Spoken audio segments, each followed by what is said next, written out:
o segundo grau possa ter da primeira instância, né? Foi nas nossas reuniões de preparação entre os assessores surgiu essa questão de que muitos servidores vinham direto, né, eram lotados no tribunal diretamente no segundo grau, muitas vezes não passando pela primeira instância.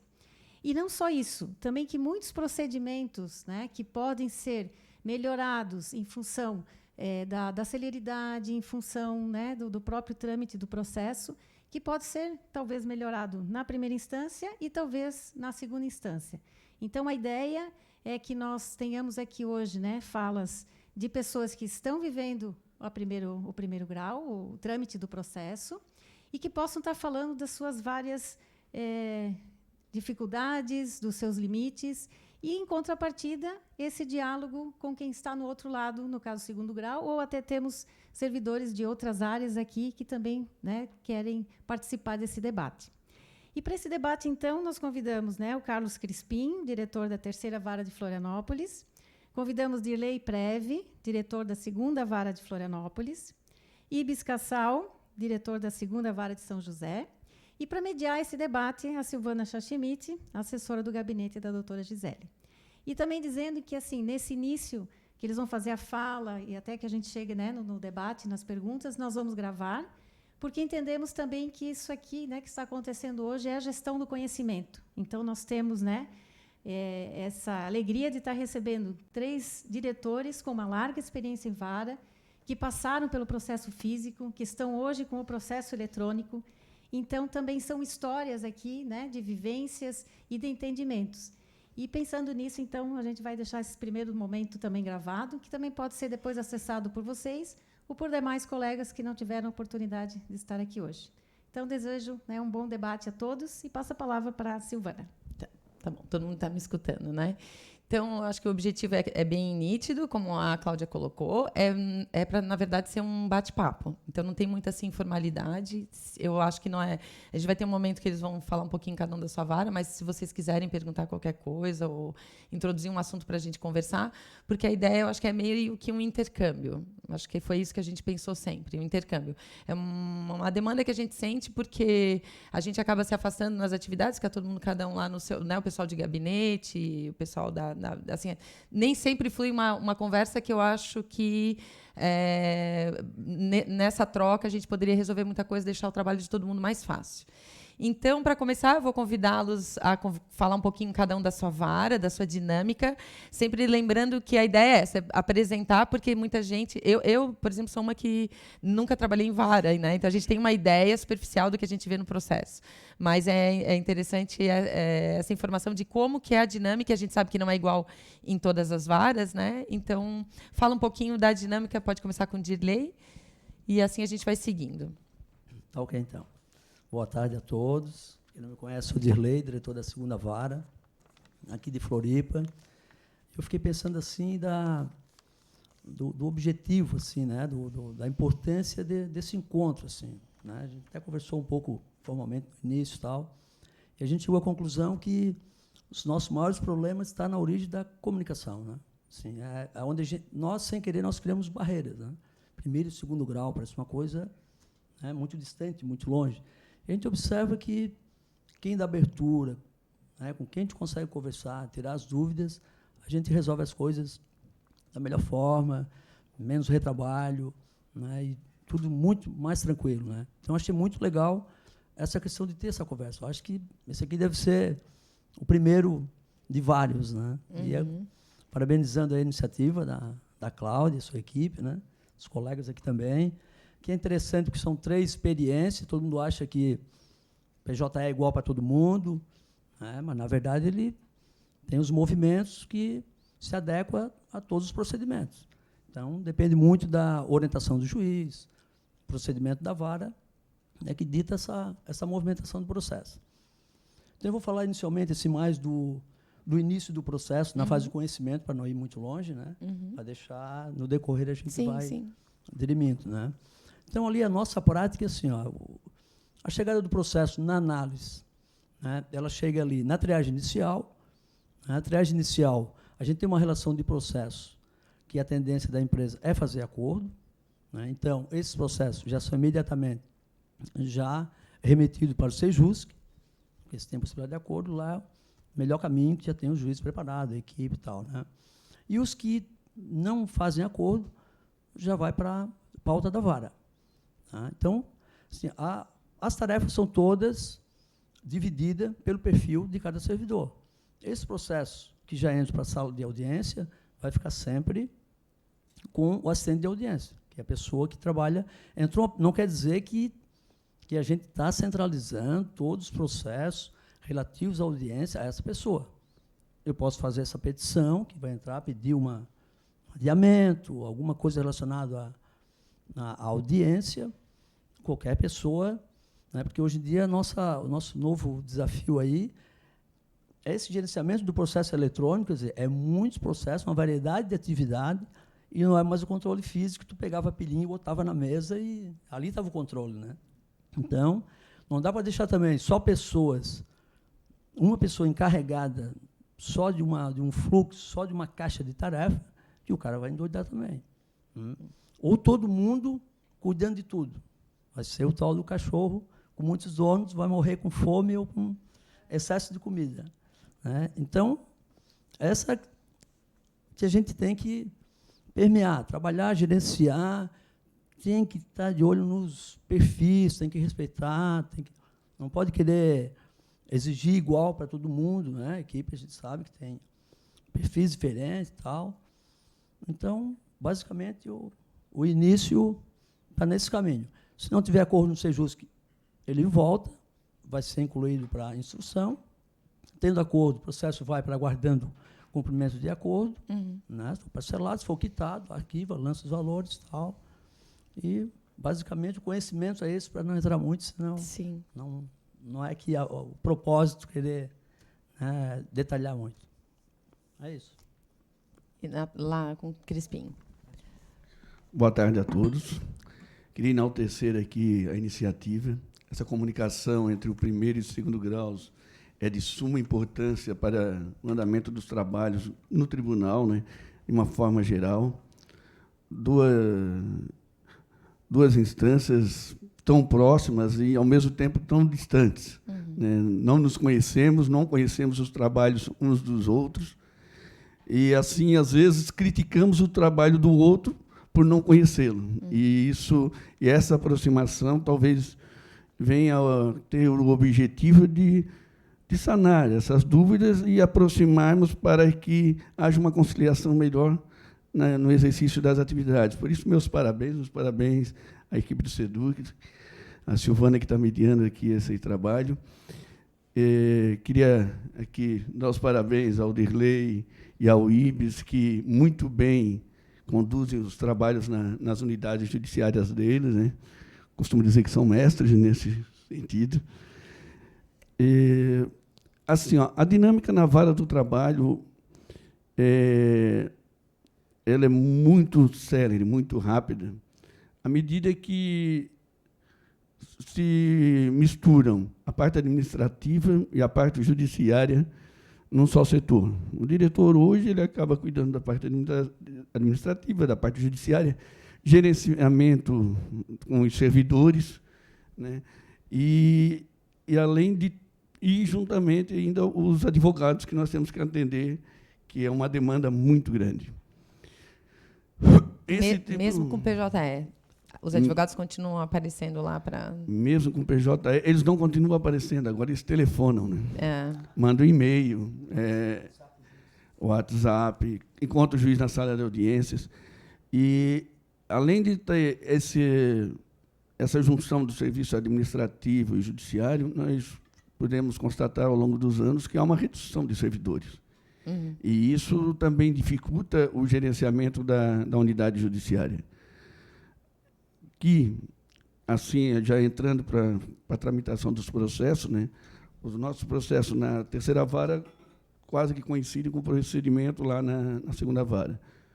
Assim que é ajuizada a ação, ela passa por uma triagem inicial, onde um determinado servidor ele faz a análise dos pressupostos, né? Hoje, atualmente, se os pedidos estão liquidados, se é rito sumaríssimo, se tem procuração. Se estiver tudo ok, e for empresa que a gente que é conhecedora de que Faz acordo? que faz acordo, é encaminhado para o Sejusc. Uhum. Caso contrário, nós damos a oportunidade para que apresente a defesa em secretaria e, para evitar nulidade, que já informe sobre a possibilidade de conciliação, para depois não estar alegando lá na frente que não foi dada a oportunidade para conciliação, né? Já que a CLT assim prevê. Apresentada a defesa, dado vista a outra parte para se manifestar, e ali e aí passamos por uma nova triagem. Também tem que olhar a defesa, se não tem as preliminares, se não constam preliminares, se tem pedido na inicial para perícia técnica ou perícia médica. Voltando com a manifestação do autor sobre a defesa e os documentos, a gente analisa da necessidade ou não da perícia. Lá na terceira vara, se o período do contrato de trabalho é curto, a juíza deixa para decidir isso em audiência, para evitar uma despesa maior, porque pode haver um acordo na audiência, então seria desnecessária aquela perícia. Né? Caso contrário, aí vai para a audiência de instrução. Tem algumas empresas que, quando a matéria é de direito, nós não marcamos nem audiência de instrução. Mas intimamos eles para apresentarem razões finais e informarem novamente se há possibilidade de conciliação. E aí preenchemos os dois pressupostos, né, as duas tentativas de conciliação. Caso contrário, já vai direto para a sentença. É uma forma de enxugar a pauta. Né? A pauta estava distante, e hoje a audiência de instrução ali na terceira vara está para junho. Estamos em maio, junho, então está bem próximo, assim, né? Em tese, na triagem inicial, assim, para dar início, o procedimento na terceira vara é esse. Tá. Boa tarde a todos. Eu sou o Ibis, diretor da segunda vara de São José. Além do que agradeço a oportunidade de estar aqui, cumprimento a todos vocês e aos colegas, né? E além do que os colegas disseram, eu diria para vocês que a gente gerencia pessoas. E lidar com pessoas é uma coisa um pouco complicada, vocês devem imaginar isso. Então, dentro de uma equipe de trabalho, você tem pessoas com habilidades diferentes, com capacidades diferentes, né? E numa vara do trabalho, existem alguns gargalos, né? Por exemplo, a pauta é um gargalo, o volume de processo para a sentença que vai para o gabinete é outro gargalo, a falta de servidores, a aposentadoria de alguns, que não há reposição. Isso vai gerando, numa equipe de trabalho, várias dificuldades que você tem que gerenciar todos os dias, a todo momento.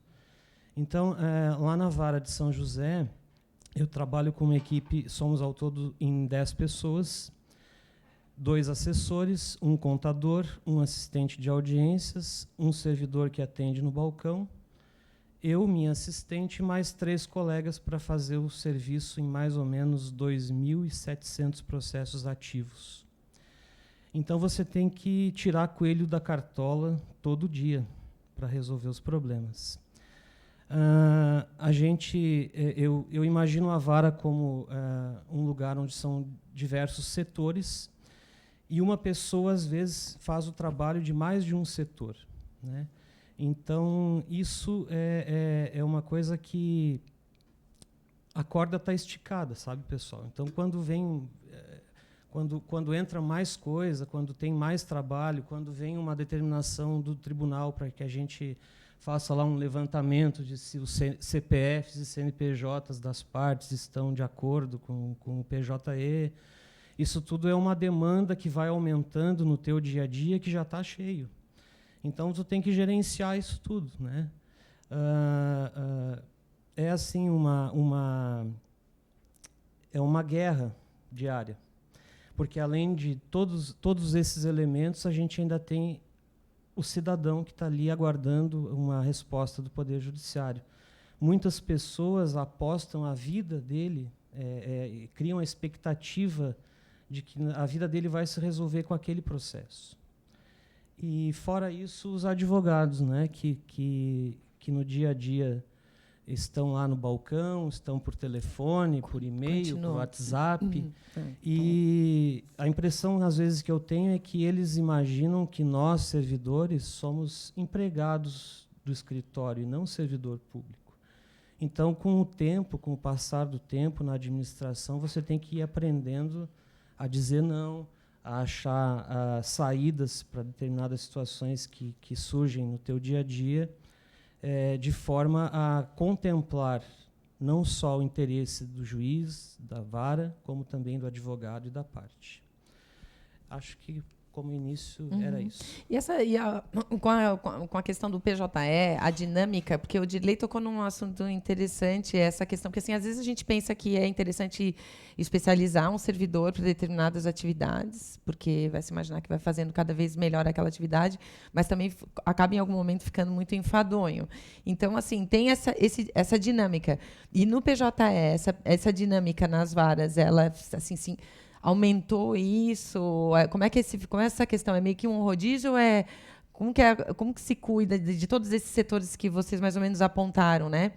Existem os gargalos, a gente sabe que existem as atividades mais especializadas, óbvio, tipo a pessoa que vai ajudar o juiz a elaborar a sentença, a minuta de sentença, talvez algumas atividades sejam mais do contador, tudo bem, mas e como que é a dinâmica assim, de todas essas petições que vão entrando, todo mundo vai analisando, como que é um rodízio, não é?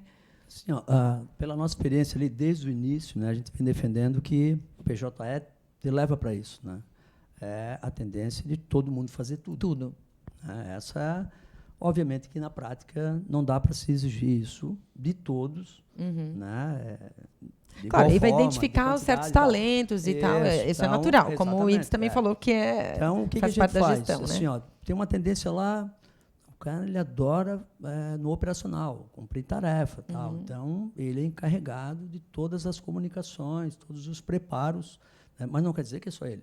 Obviamente que ele é o responsável. Se o gargalo começar, né, a incomodar, a pessoa está dando problema, queres mais ajuda? Mas se o teu ato que tu estás fazendo vai implicar em também fazer um ato de comunicação, tu já vai fazer esse teu trabalho completo. Então, o assessor já está fazendo a sentença. Obviamente que no PJE, no automático, já vão sair todos intimados, né? O que não era antes no processo físico, nem no Provi, mas mesmo assim era essa tendência. O que tu puderes fazer mais, né, a partir do teu ato, tu também não faz sentido fazer um preparo, comunicação de uma coisa que eu estou fazendo aqui, que eu já posso fazer essa comunicação. Né? Então, essa é a tendência. O PJE ele deu mais celeridade à tramitação dos processos. Né? A gente percebe isso em gabinete também. Isso. Porque assim, aquilo que a gente esperava, né? Que você tem pessoal que trabalha aqui em gabinete sabe. Se antigamente com físico, a gente aguardava que viesse até nós. E tinha uma data, e tinha um dia da semana. E agora não. Então, assim, tem até um impacto também psicológico para todos, né? Que trabalham com PJE. Porque a gente está lá, está concentrado numa atividade, daqui a pouco, pum, bate. E dá a impressão de urgência o tempo inteiro, né? Então tem que saber trabalhar isso também. Chega ao cúmulo de um advogado peticionar pela manhã, saiu o despacho ao meio-dia, a 1h ele já está ligando que ele peticionou de novo porque não concordou com o despacho, está pedindo reconsideração. Então, olha só a dinâmica que isso é. Já teve casos de advogado peticionar de manhã, que não é expediente, e ligar ao meio-dia dizendo que a petição não foi analisada ainda. Meio-dia um. Porque é um pedido de liminar e ele tem urgência. Aí tem que explicar, doutor, o expediente está começando agora. Mas, então, essa dinâmica toda. Lá no influxo, na vara, o PJE ele se divide em 3 grandes grupos, né, conhecimento, liquidação e execução. Na terceira vara, eu consegui separar... Somos em 10, aí tira gabinete, sala de audiência, contadoria, sobram 6 na secretaria. Quando não tem ninguém de licença, férias, essas coisas. 2 servidores para cada uma dessa aba. Ok. Então, só que todos os servidores têm que saber fazer todos os serviços da secretaria. Porque, às vezes, determinada tarefa está sobrecarregada, temos que outros servidores ajudarem para que, porque se atrasar, logo seremos cobrados, senão não tenham dúvida. Por essa dinâmica, por essa celeridade, Se o juiz demora um dia para assinar um alvará, que agora mudou a sistemática, a corregedoria sabe disso, deu um trabalho no início, problemas com o advogado no início, mas que está sendo resolvido, eu acho que está sendo resolvido mais por conta do contato dos diretores com os advogados, de toda essa relação harmônica, que a gente conseguiu chegar a um consenso. Tá. Né? Isso foi importante. Há advogados ainda que contestam, mas já reduziu bastante. Não sei como é que estão na vara, mas a terceira reduziu bastante essa contestação, que era questão por conta de retenção de honorários, né? Separação de honorários de principal. Mas conseguimos, eu acho, já estamos próximos de um consenso. Ainda não, mas estamos próximos. E essa dinâmica de todos saberem fazer todas as atividades é importante pela redução do número de servidores, né? Senão, daqui a pouco, determinada tarefa vai ficar parada e acumulando, e prejudicando o andamento, celeridade e tudo mais. Mas esse é um impacto importante, né? Porque não me parece que era o perfil do servidor anteriormente. Com o processo físico era um pouquinho diferente, né? Eu acho que esse é um impacto... Com o processo físico, cada servidor era direcionado para fazer notificação, para fazer citação, né? Para fazer a minuta de despacho, né? Era setorizado o trabalho. Hoje, não mais. O Dirley falou uma coisa importante, que o PJE, hoje o despacho ele já serve com citação ou como intimação, mas ele ainda precisa de um aprimoramento. Eu até já comuniquei, é bom que o pessoal da CETIC esteja aqui, porque nem sempre nós temos só uma pessoa no polo passivo, pessoa jurídica ou física no polo passivo, ou apenas uma pessoa jurídica, ou apenas uma pessoa física, às vezes até mesmo jurídica no polo ativo. E quando esse determinado despacho é para apenas uma daquela pessoa e não para todas do polo passivo, aí a intimação automática não serve. Porque senão tu vai ter que intimar todos para um despacho que não compete àquela parte. Entendi. O que acontece? Aí a quem não compete acaba peticionando para dizer que, olha, eu recebi uma intimação de algo que não aumenta o número de serviços. Então, isso é uma iniciativa importante de se arrumar no PJE, que quando saiu o despacho, colocava se era para todos ou para determinada parte. Já diminuiria bastante a necessidade de se expedir depois de intimação ou citação. Isso é importante. Eu não sei se tem alguém aqui que ainda tem alguma pergunta para fazer a respeito da dinâmica da vara, senão... Alguém quer colocar alguma coisa? Precisa do microfone, Éder, porque ainda eu quero só ver se eu entendi bem. Você falou que, não havendo a possibilidade daquelas empresas que não fazem acordo, vocês solicitam a defesa antes da primeira audiência, é isso? Sim. Antes da audiência, a defesa e a manifestação? Para as empresas que não fazem acordo, não são designadas audiência inicial. Entendi. Aí ela é intimada para apresentar defesa em secretaria, o advogado do autor é intimado para se manifestar sobre aquela defesa e para indicar se tem provas, essas coisas, ao meio e objeto da prova, né, o fim pretendido. Aí sim se designa só audiência de instrução. Com isso a pauta fica mais enxuta, né? Vai para a audiência só os processos em instrução.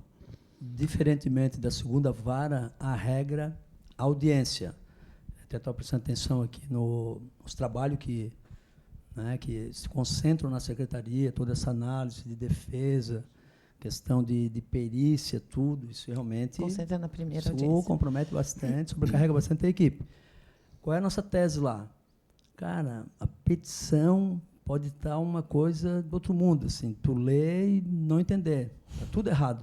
Nós votamos na audiência, porque é mais um motivo para se trabalhar o acordo, porque o advogado sabe que ele vai ter que fazer uma nova ação, do que ficar batendo, rebatendo, de emendar inicial. Aliás, aquela análise que se fazia que antes era o sumaríssimo, tinha que vir liquidado, né? O ordinário não, hoje nem faz mais, até porque agora todos têm que vir liquidado. Enfim, a regra na sala de audiência. Claro que com essas empresas que a gente tem uma relação de que realmente não fazem acordo, aí a gente faz uma designação de audiência na secretaria. Por quê? A gente entende que lá vai ser o danado da secretaria, se provocar tudo por despacho, é uma ação-reação, né?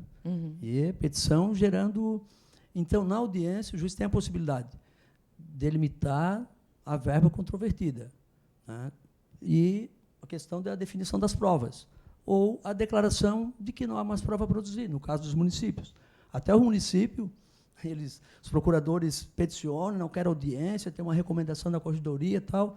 Não, mas a gente conhece a recomendação da corregedoria. Só que a gente tem que ir para a audiência para delimitar a matéria, especificar quais as provas que pretende produzir. Não tem nada? Não, queremos a declaração de que não tem prova a produzir. Encerra, vai para a sentença. Olha a economia dos atos da secretaria. Senão fica aquele ping-pong, né? Aí ali já está tudo especificado, já mata ali, né? Inclusive, assim, ó, parte passiva, união. Eu tenho uma terceirizada junto, vai para a audiência também. Claro que o procurador vai pedir a dispensa do ato, a gente dispensa a presença do procurador, realmente, ente público, né? Municipal, estadual e federal não pode fazer acordo. Tendo uma empresa junto, o juiz vai trabalhar com aquela empresa a tentativa de acordo. De acordo. Só porque eu perguntei se mais alguém tinha alguma questão para pontuar a respeito do... É que vai surgindo também, né? Do que a gente for conversando aqui, eu acho que também vai surgindo alguma dúvida. Eu queria pular já para a gente fazer como o nosso intercâmbio com o segundo grau, vamos dizer assim. Uma conversinha, talvez aqui, a gente já começar a pontuar, porque acho que a ideia é essa, né?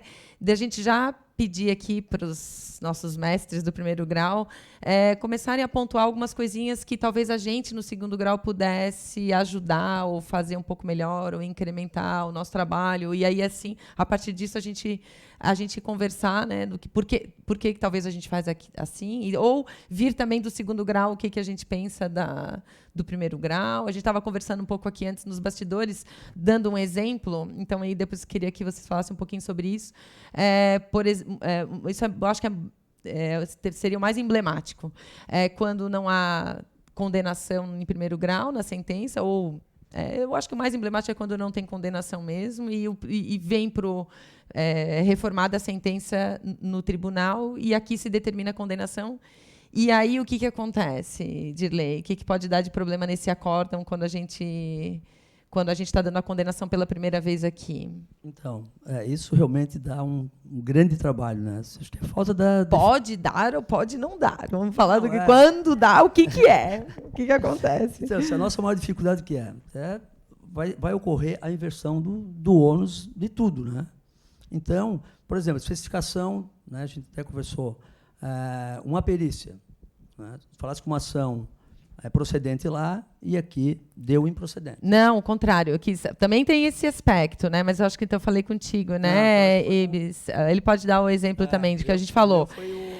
Por exemplo, não teve condenação nenhuma. E aí, no tribunal, determina uma condenação em horas extras, por exemplo. Então, a gente sabe que aí o que vai acontecer, se o acórdão não especifica todos os critérios, né, Ibis, aí ele vai acabar prejudicando ou vai tornar muito intenso o debate lá na execução. Seria mais ou menos isso, né? O que o Ibis pensa que a gente deveria ter como critérios básicos para a gente poder alertar, digamos, né, os gabinetes? Eu, antes de vir para cá, eu consultei os meus 2 juízes da vara, o que eles gostariam que eu trouxesse para vocês, né? E os 2, eu conversei separadamente, os 2 foram unânimes no assunto. Eles acham que deveria ter estabelecido nos acórdãos os critérios de atualização dos cálculos, né, os critérios para se fazer a conta, para que evite, lá na fase de execução, aquelas 2 impugnações do 879 e do 884. Né? Aquilo que a gente estava conversando antes, né, muitos acórdãos não simplesmente modifica o que o juiz julgou, mas não estabelece como você vai fazer aquele cálculo.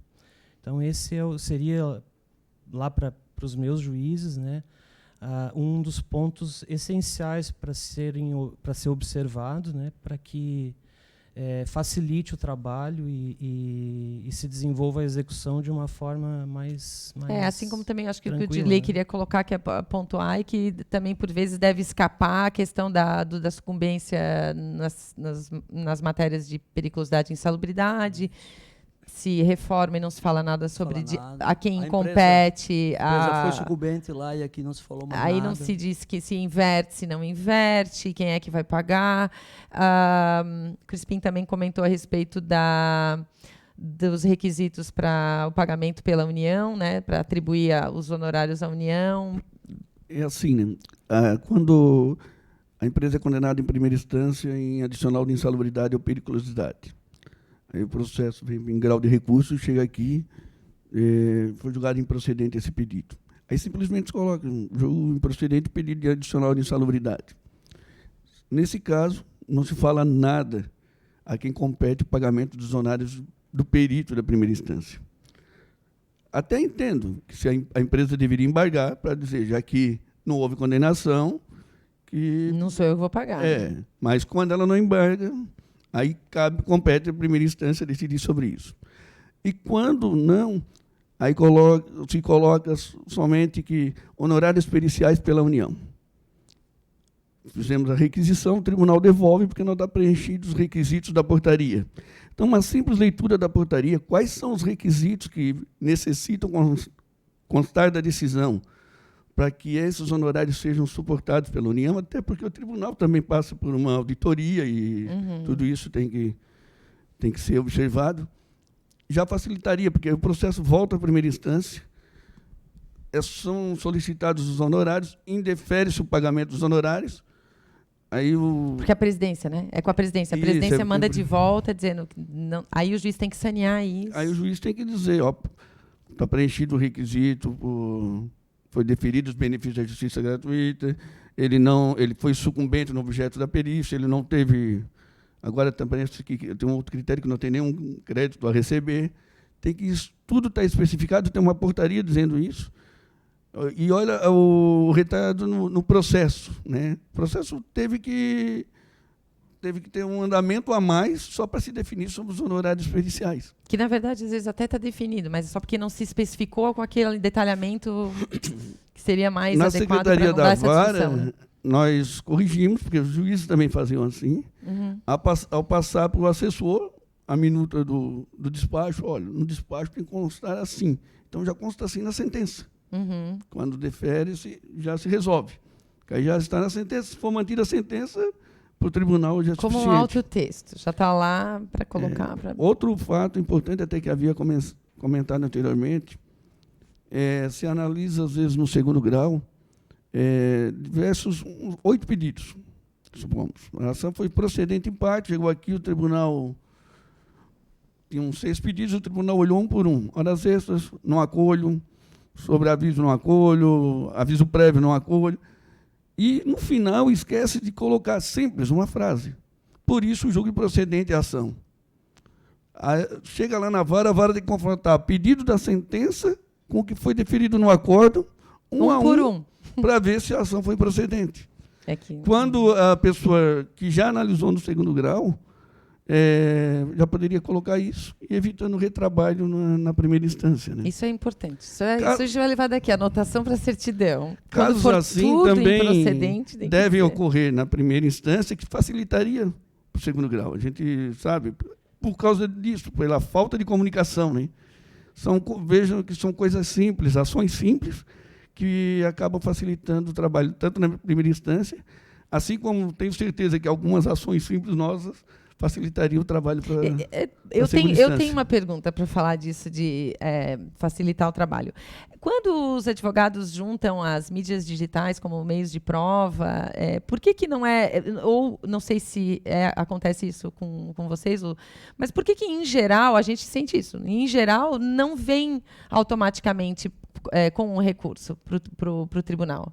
Por que fica na vara e não é encaminhado automaticamente? Mas aquela mídia que é entregue com 2 CDs... o CD, igual teor, isso, tal. E fica na vara. Por que quando há o recurso não é encaminhado automaticamente? Eu posso responder. Eu já fiz a remessa automática e me devolveram que seria solicitada se precisasse. Ah, é? Então... A regra é não mandar. A regra é não mandar. Só se mas é uma praxe, então. Foi o que nos passaram. Veja como gabinetes devem entender diferentes também, né? poderia ter uma recomendação sobre isso. Mas também nada como um bom e velho telefonema, né? Aí a gente pede a mídia. Essa semana nós atendemos 2 assim. Mandou um e-mail, a gente encaminhou, mas a regra é para que a gente fique com ela na vara e só mandar se realmente o gabinete precisar. Se houver necessidade, se o gabinete pedir. É exatamente sobre isso que Tem eu uma queria te certidão. falar. Não, nós lá é só na hora que ele apresenta lá, uma certidão nos autos. Quando você for analisar o processo para baixar ele todo, vai ter a certidão que tem mídia. A diferença para o processo físico é que ele vinha na capa escrito, contém um volume de documentos arquivado em secretaria. E se você não colocar no GIGS, lá que tem um CD, o servidor que vai fazer a remessa não vai olhar o processo todo para ver aquela certidão, né? E aí, de fato, fica lá na secretaria a mídia. Podia ser talvez um comentário global quando sobe o segundo grau também vê no Fica GIGS que fica aí uma sugestão para... Não sei se sobe o global, sobe o... Para se colocar lá no... Sobe? Aquele alerta que fica no PJE seria interessante, né? Nós fizemos no alerta. E, bom, eu tinha essa pergunta, mas eu também achei interessante aqui, que também nos bastidores, e não sei se alguém também gostaria de falar alguma coisa a respeito disso, da importância às vezes, e eu acho que é muito isso também, que para isso que serve esse encontro que a gente está fazendo aqui, estimular e fomentar essa coisa também do informal, porque, como eles disseram muitas vezes, a gente não vai resolver... Não precisa resolver de outra forma, senão com um bom e velho telefonema.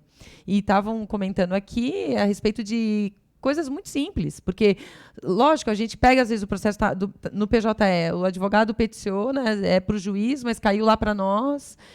A gente vai mandar baixar o processo todo, às vezes, por uma coisa que não faz sentido, porque aí é para despachar no primeiro grau, ou não é, ou a gente tem dúvida. Talvez antes de se fazer qualquer procedimento, passa a mão no telefone e liga para a vara, né? Pode? Sim, ela quer fazer um comentário. Eu trabalhei como diretora da turma há um tempo, e essa questão de liquidação... dos critérios, de se colocar no acórdão? Isso tudo, eu consegui ter 2 experiências bem diferentes, porque a gente trabalhava com 2 câmaras e elas tinham modos de atuar muito diferentes. Numa delas, já ficava dito para a secretaria, depois de uma conversa da gente com os assessores, que em caso de... Porque às vezes acontecia o quê? Ficava vencido um voto, aí o voto que ficou vencedor não estipulou os parâmetros. Certo. Então, a secretaria da turma tinha que verificar isso, pedir para o gabinete que ficou como redator... Complementar. Para complementar. E, às vezes, isso passava, né? Então, ficou estabelecido que a gente tinha na secretaria os critérios daquela Câmara de liquidação. Os desembargadores se reuniram entre si, tinha, por exemplo, no nosso caso, um dos nossos desembargadores deferia honorários, os outros não. Então, já constava na certidão que o fulano ficava vencido. Quando era aquela composição, estava sempre pronto. Mas a outra Câmara já não aceitou que a secretaria ficasse com isso já pré-determinado. Então, a cada processo, a gente tinha que pedir para eles. E isso dava muito trabalho, porque tem que ligar para um, ligar para o segundo, para o terceiro fazer o voto. E a gente não tinha autorização para dizer que estava improcedente, mesmo quando a gente via que estava improcedente. Entendi. A gente só podia certificar o que estava no voto. Então,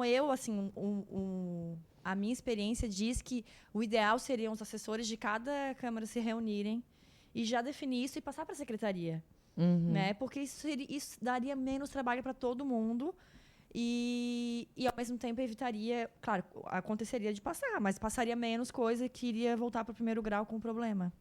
Então, porque além da comunicação entre primeiro e segundo grau, tem que ter entre a secretaria da turma, né, que faz esse trabalho. Que acaba fazendo ali a certidão. E a gente só pode certificar o que está nos processos, a gente não pode certificar nada diferente do que foi julgado. Né? Então, muitas vezes, a gente até sabe qual é o entendimento daqueles desembargadores ali, mas a gente não pode fazer por conta. A gente não está ali para isso. Né? E sobre as mídias, realmente acontecia muito as 2 coisas. Gabinete que cobrava porque a vara não mandava e vara que não mandava porque o gabinete não queria aceitar. Então, quando geralmente a gente ficava em secretaria com as mídias e a gente só mandava para o gabinete quando o gabinete solicitava. E aí a sugestão que eu tenho realmente é colocar um alerta em vermelho ali, a mídia tal, porque uma certidão no processo passa batido com certeza, assim, né? Então, o alerta sempre é visto tanto pela secretaria quanto pelo gabinete que está analisando, né? O alerta fica em vermelho, não tem como passar despercebido. Não, é claro. E aí também pelo próprio processo, no fim, a necessidade ela se impõe, porque se a mídia é fundamental, é um meio de prova que tem toda a pertinência com o recurso que está sendo apresentado, ele invoca, né? E aí não está ali, então a gente acaba tendo que pedir. Mas é só porque a gente teve curiosidade no nosso gabinete mesmo lá, né? O Felipe está aqui, que é colega, porque já teve processo que a gente tinha que examinar a mídia e a gente veio essa questão, né? Por que a mídia não vem de forma automática? Então, enfim. Mas isso é interessante, porque o que ela disse também tem muita questão. É como nas varas que não tem procedimento idêntico. Mesma coisa vai acontecer nas câmaras. E, né, no final do dia, quem vai decidir isso é o juiz, quanto ao procedimento, no tribunal, os desembargadores. Mas eu acho realmente que essa sugestão é interessante. Porque muita coisa a gente pode... eles é que vão decidir, mas a gente está ali para... A gente influencia bastante também nas rotinas, né? Então, eu acho que pode facilitar. Talvez eu tivesse que, numa comunicação, eu até falei para o Ibzips, faz lá uma tabelinha de todos os parâmetros que são indispensáveis para sair do acórdão quando tem uma condenação, para ir para a execução, para facilitar, e a gente divulga isso entre os gabinetes, e depois a gente vai resolver como é que a gente vai fazer isso, se vai ser pronto na secretaria, ou se o gabinete vai ter que fazer o checklist lá antes de mandar o acórdão embora, aquilo ali tem que fazer constar, né? Isso é o mais importante, essa comunicação.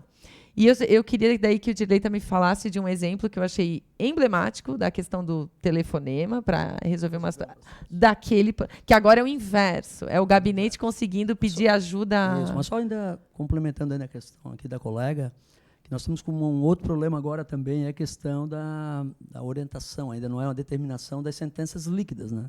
Só sim. que quando subir para o tribunal, o acórdão também vai ter que baixar líquido. Eis a questão. Então, o que está acontecendo lá? Ele está se matando lá, qualificando a equipe, preparando o pessoal. Nem sempre o assessor pode fazer, tem que nomear um perito antes, só pode publicar a sentença depois. O que é que impactou? Prazo médio. Claro. Se estourar prazo, agora paramos tudo. Não, vamos aguardar. Quando o acórdão também vier, o que adianta uma sentença dessa, prazo estourado, toda liquidada, chega aqui, ela é reformada.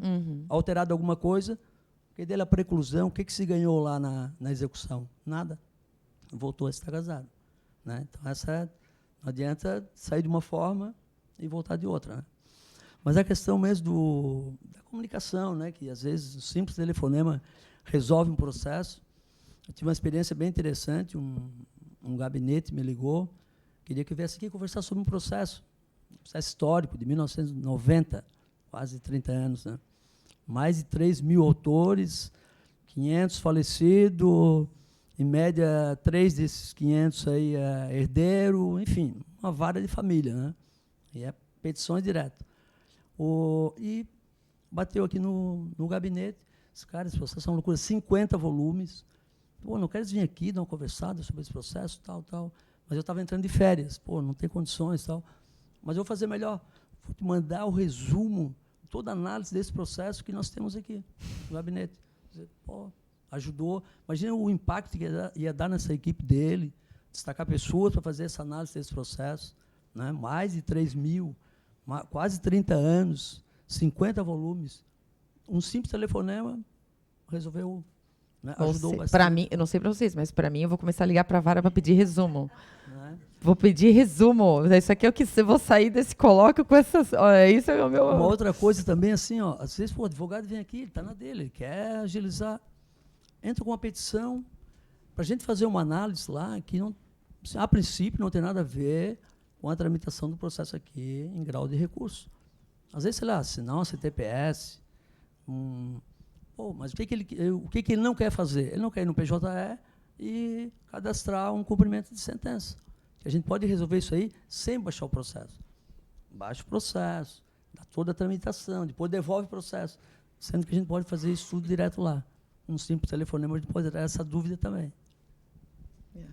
Isso aí, Silvana, aconteceu um caso, por exemplo, bloqueio de contas pelo Bacen Júri. Aí entra o mandado de segurança, liminar e manda desbloquear. Aí, quando o juiz presta os esclarecimentos, aí, não, realmente não acolheu lá o mandado de segurança. Nunca mais achamos dinheiro na conta. Às vezes, telefonar para saber, porque a vara já conhece a realidade daquela empresa. Daquele processo. Já sabe se aquela, às vezes, tem 3, 4 ações, o sócio é aquele mesmo, ele é o sócio proprietário da empresa. E aí, de acordo com a petição que é informado no mandado de segurança, parece que a gente fez um estrago na vida da pessoa. Quando, na verdade, a pessoa já fez um estrago na vida de vários trabalhadores.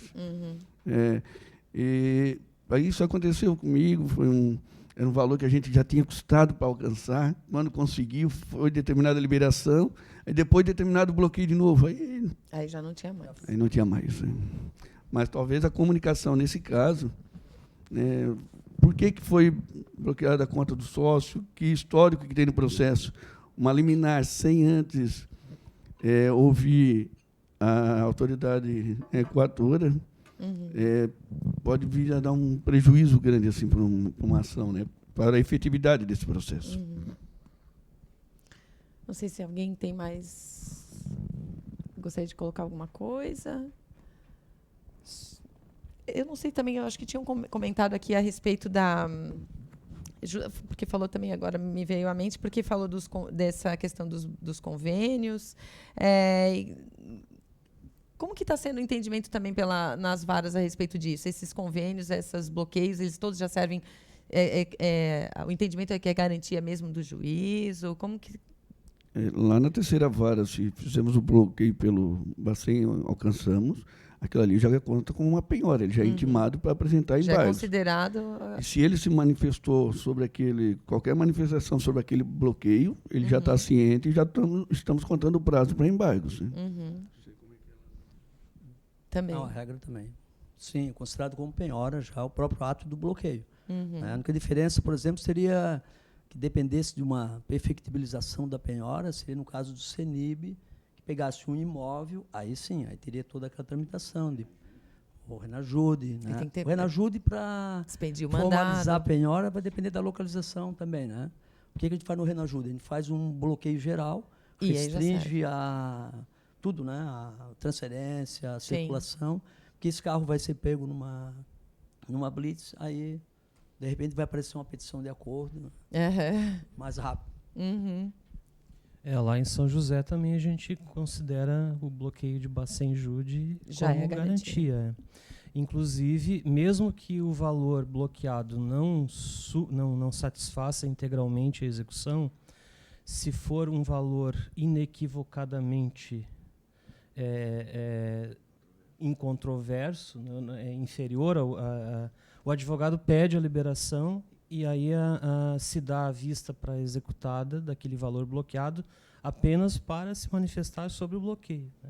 Se não falar nada, é liberado o valor e deduzido da conta que vai prosseguir na execução.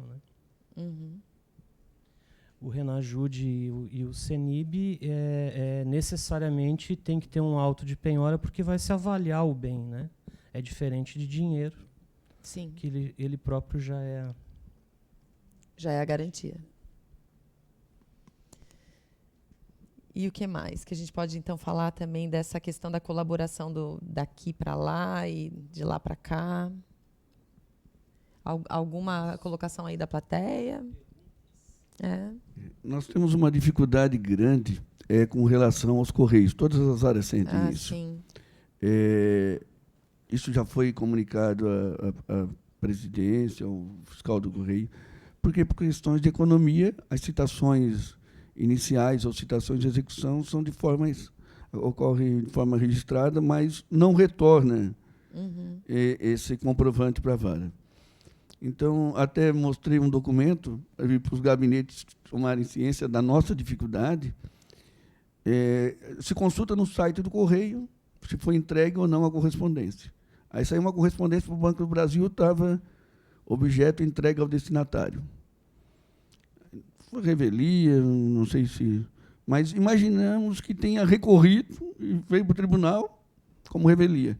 Depois de um tempo apareceu, nesse caso, não sei, algum carteiro de boa vontade resolveu devolver, porque a notificação não tinha sido entregue. Então, eles registraram no sistema que foi entregue e voltou para nós depois a comunicação dizendo que não foi localizado. Então, olha só o que a vara enfrenta, né, para atender essas portarias, porque para nós seria muito mais simples se houvesse a comprovação de quem recebeu, né?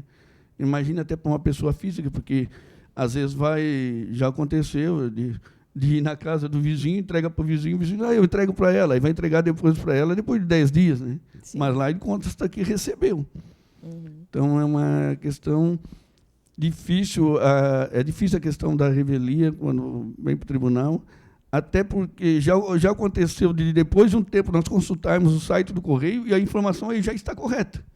Nesse caso, é capaz de já terem retificado a informação, devolvida ao remetente, que era o que teria que cadastrar, né?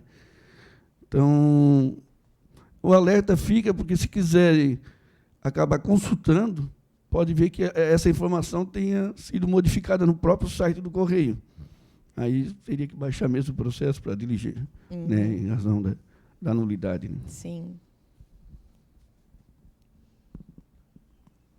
Valdir.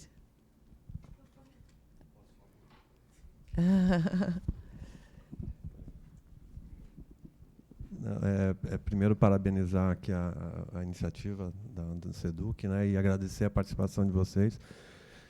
Parece que a gente está buscando essa aproximação entre as instâncias, né, para que buscar uma aproximação e também buscar uma padronização de serviço, né, de rotina de trabalho, para gerar menos retrabalho possível. No meio disso tudo, a gente entende que a CETIC está por aí para colaborar, né? A gente está cada vez mais consciente da nossa, digamos, de certa forma, da nossa importância no meio disso, mas também com muita tranquilidade, muita humildade para saber que tudo que a gente se propôs a fazer sozinho quase sempre fracassou.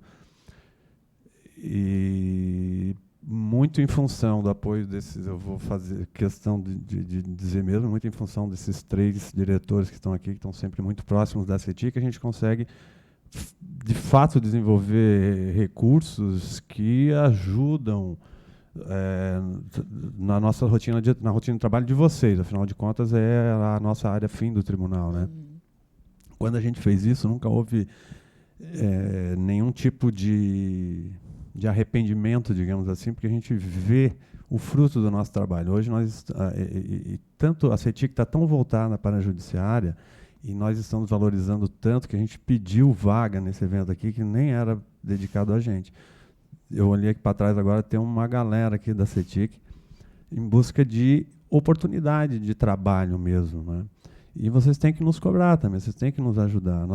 A gente mantém um olho no nacional, no CSJT. O GIGS é um caso agora que a gente retrabalhou muitas vezes, começou aqui, foi nacionalizado. O CSJT, essas instâncias superiores, eles trazem uma carga de trabalho muito grande, muito pesada para nós. Mas a gente vai, na medida do possível, olhando lá, sem perder a noção de que quem tem o conhecimento e quem pode nos trazer as informações necessárias são vocês mesmos. Então, enfim, não tem muita pergunta, porque se eu for para o detalhamento técnico aí, eu não entendo nada, assim, né? Pouco, muito pouco. Mas é um evento que tem que ser parabenizado e tem que ser feito cada vez mais, porque a gente vem em busca de oportunidades de trabalho mesmo.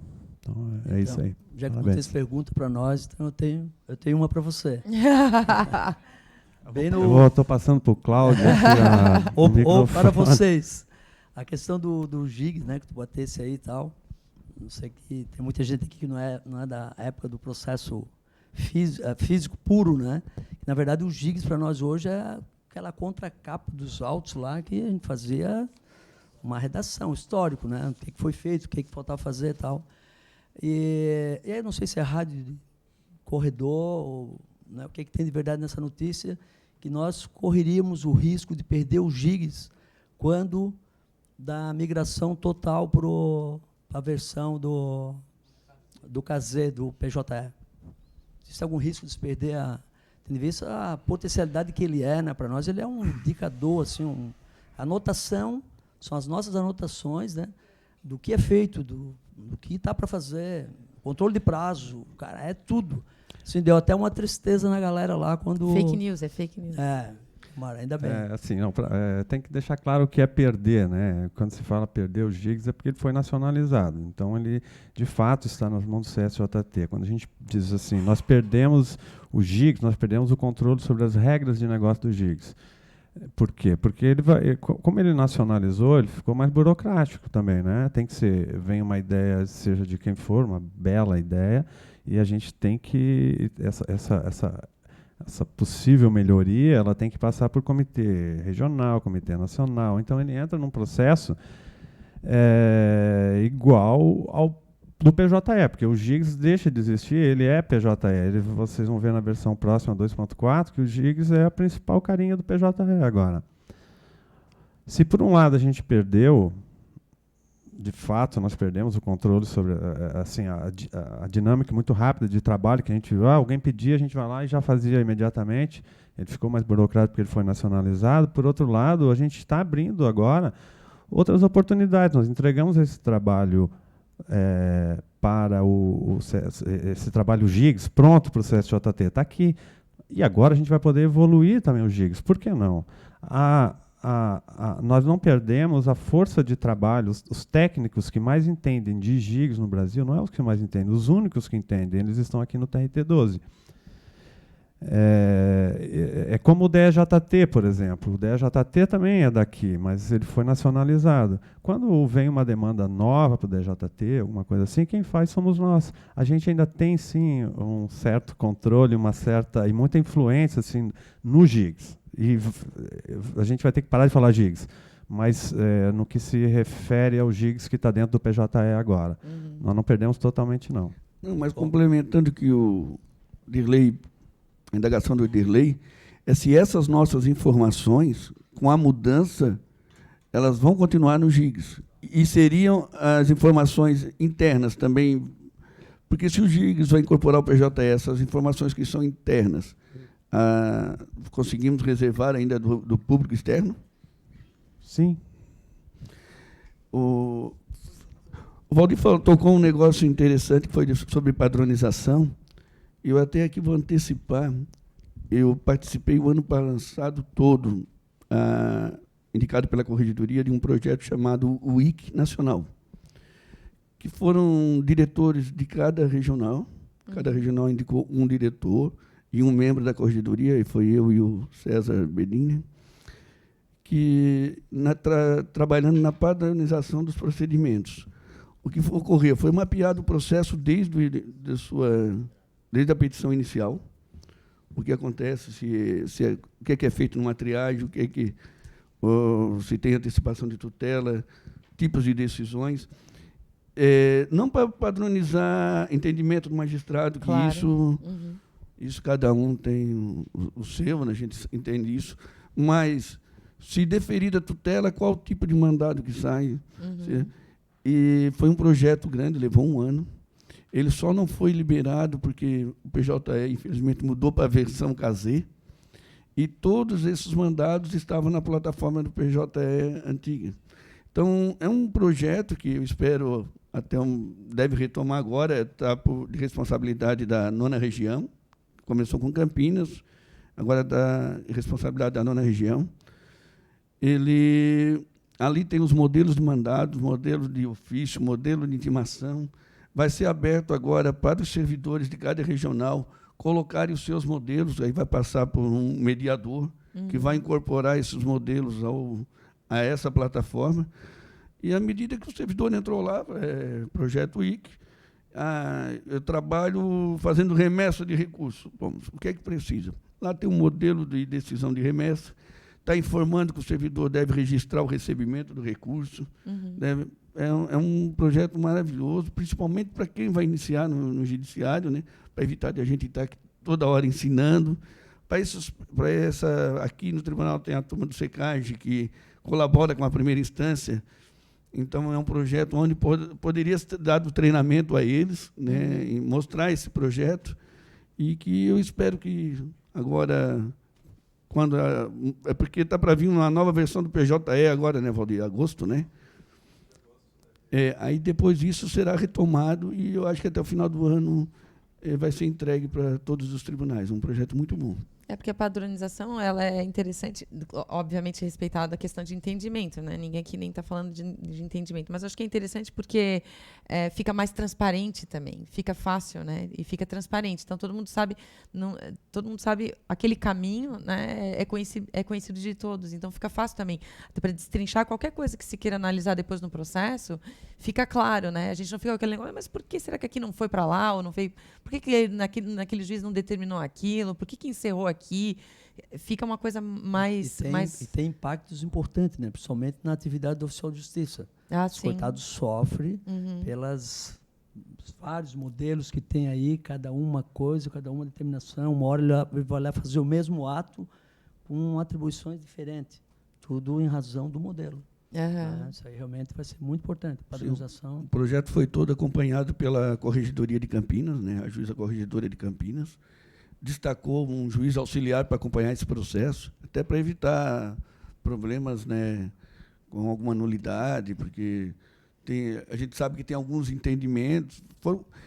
Foram todos os regionais, cada um trouxe o seu entendimento, e aí era discutido, né? Não, aí não vai se aplicar, porque tem juiz que não. Nós vamos botar o que a maioria, né, vamos colocar nesse projeto, que a maioria entende como procedimento apto para aquela ação, né?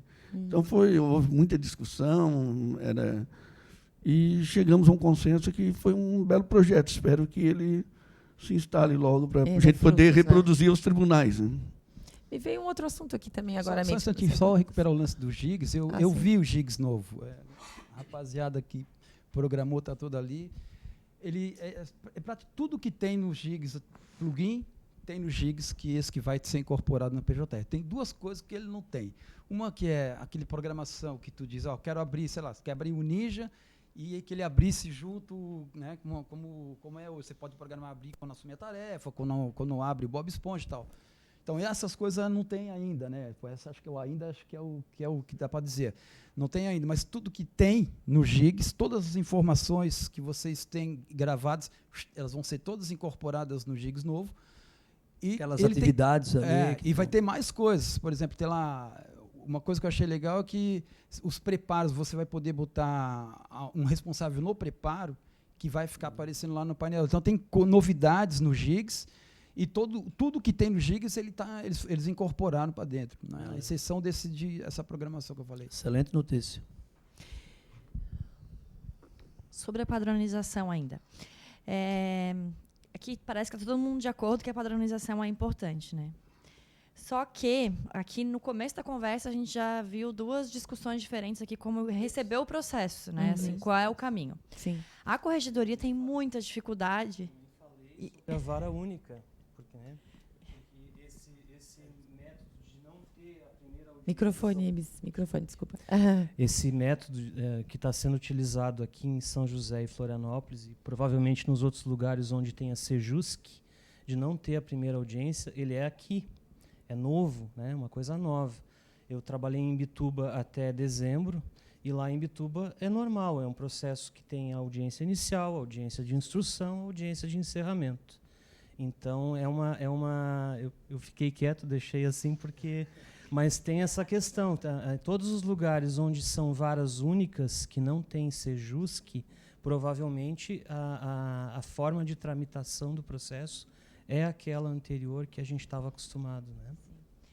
Então, assim, na teoria todo mundo concorda que padronização é o futuro, que é bom, que racionaliza, a gente vai ter cada vez menos servidores, mas na prática é muito difícil conseguir implantar uma padronização.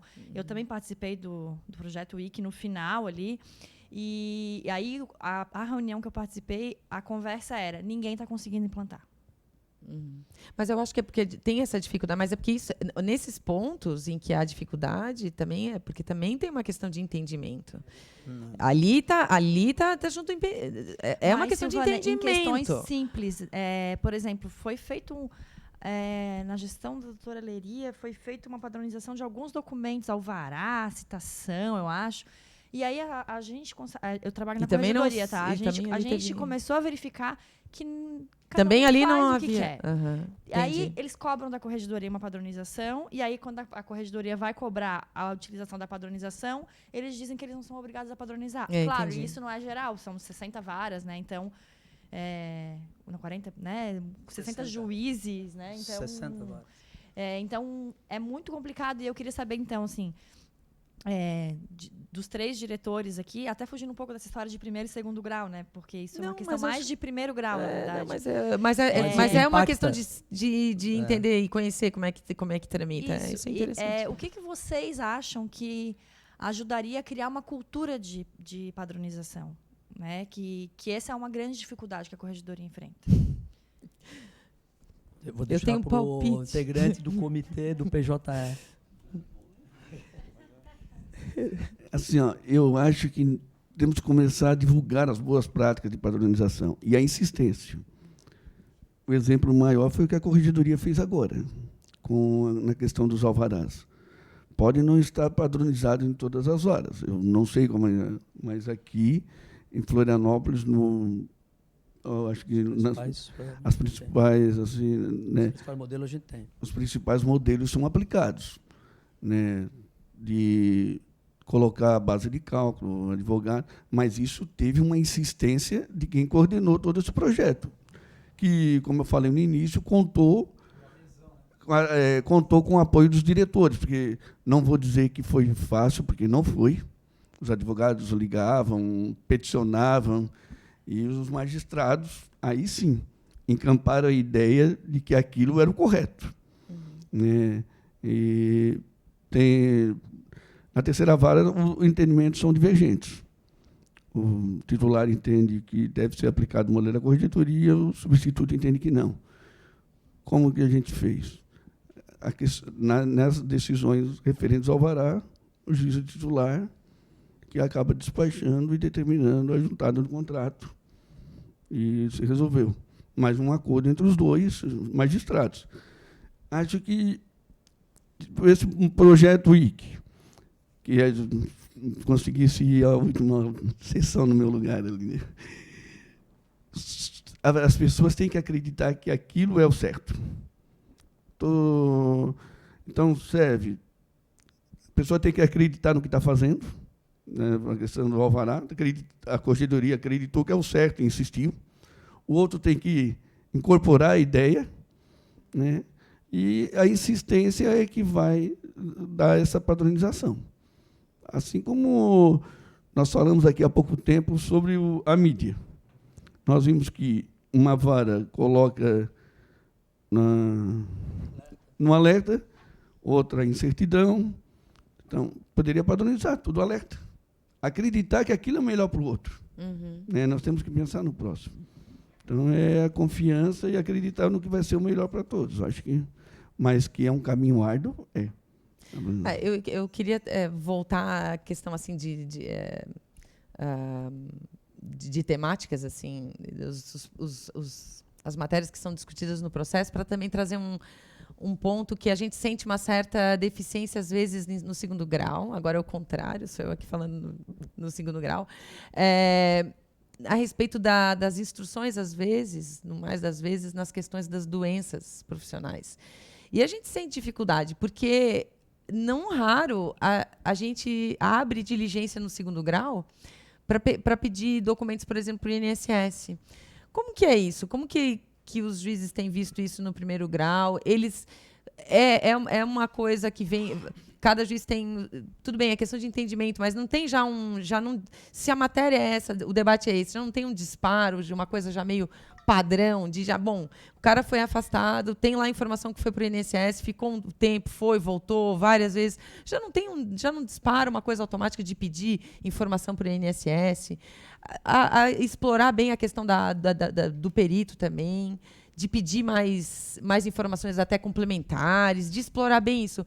Porque não raro, claro, é até bom que hoje, pelo novo CPC, ele nos autoriza a fazer essa diligência já direto aqui, né?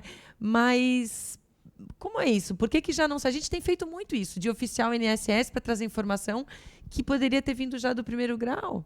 Então, lá na vara de São José, na segunda vara, a minha juíza titular faz no despacho que nomeia o perito, ela já determina a expedição de ofício ao INSS para que forneça todos os dados, todas as informações daquele trabalhador. E ela está sentindo agora uma dificuldade em relação aos laudos, quando retornam, de peritos que são inconclusivos, às vezes, né?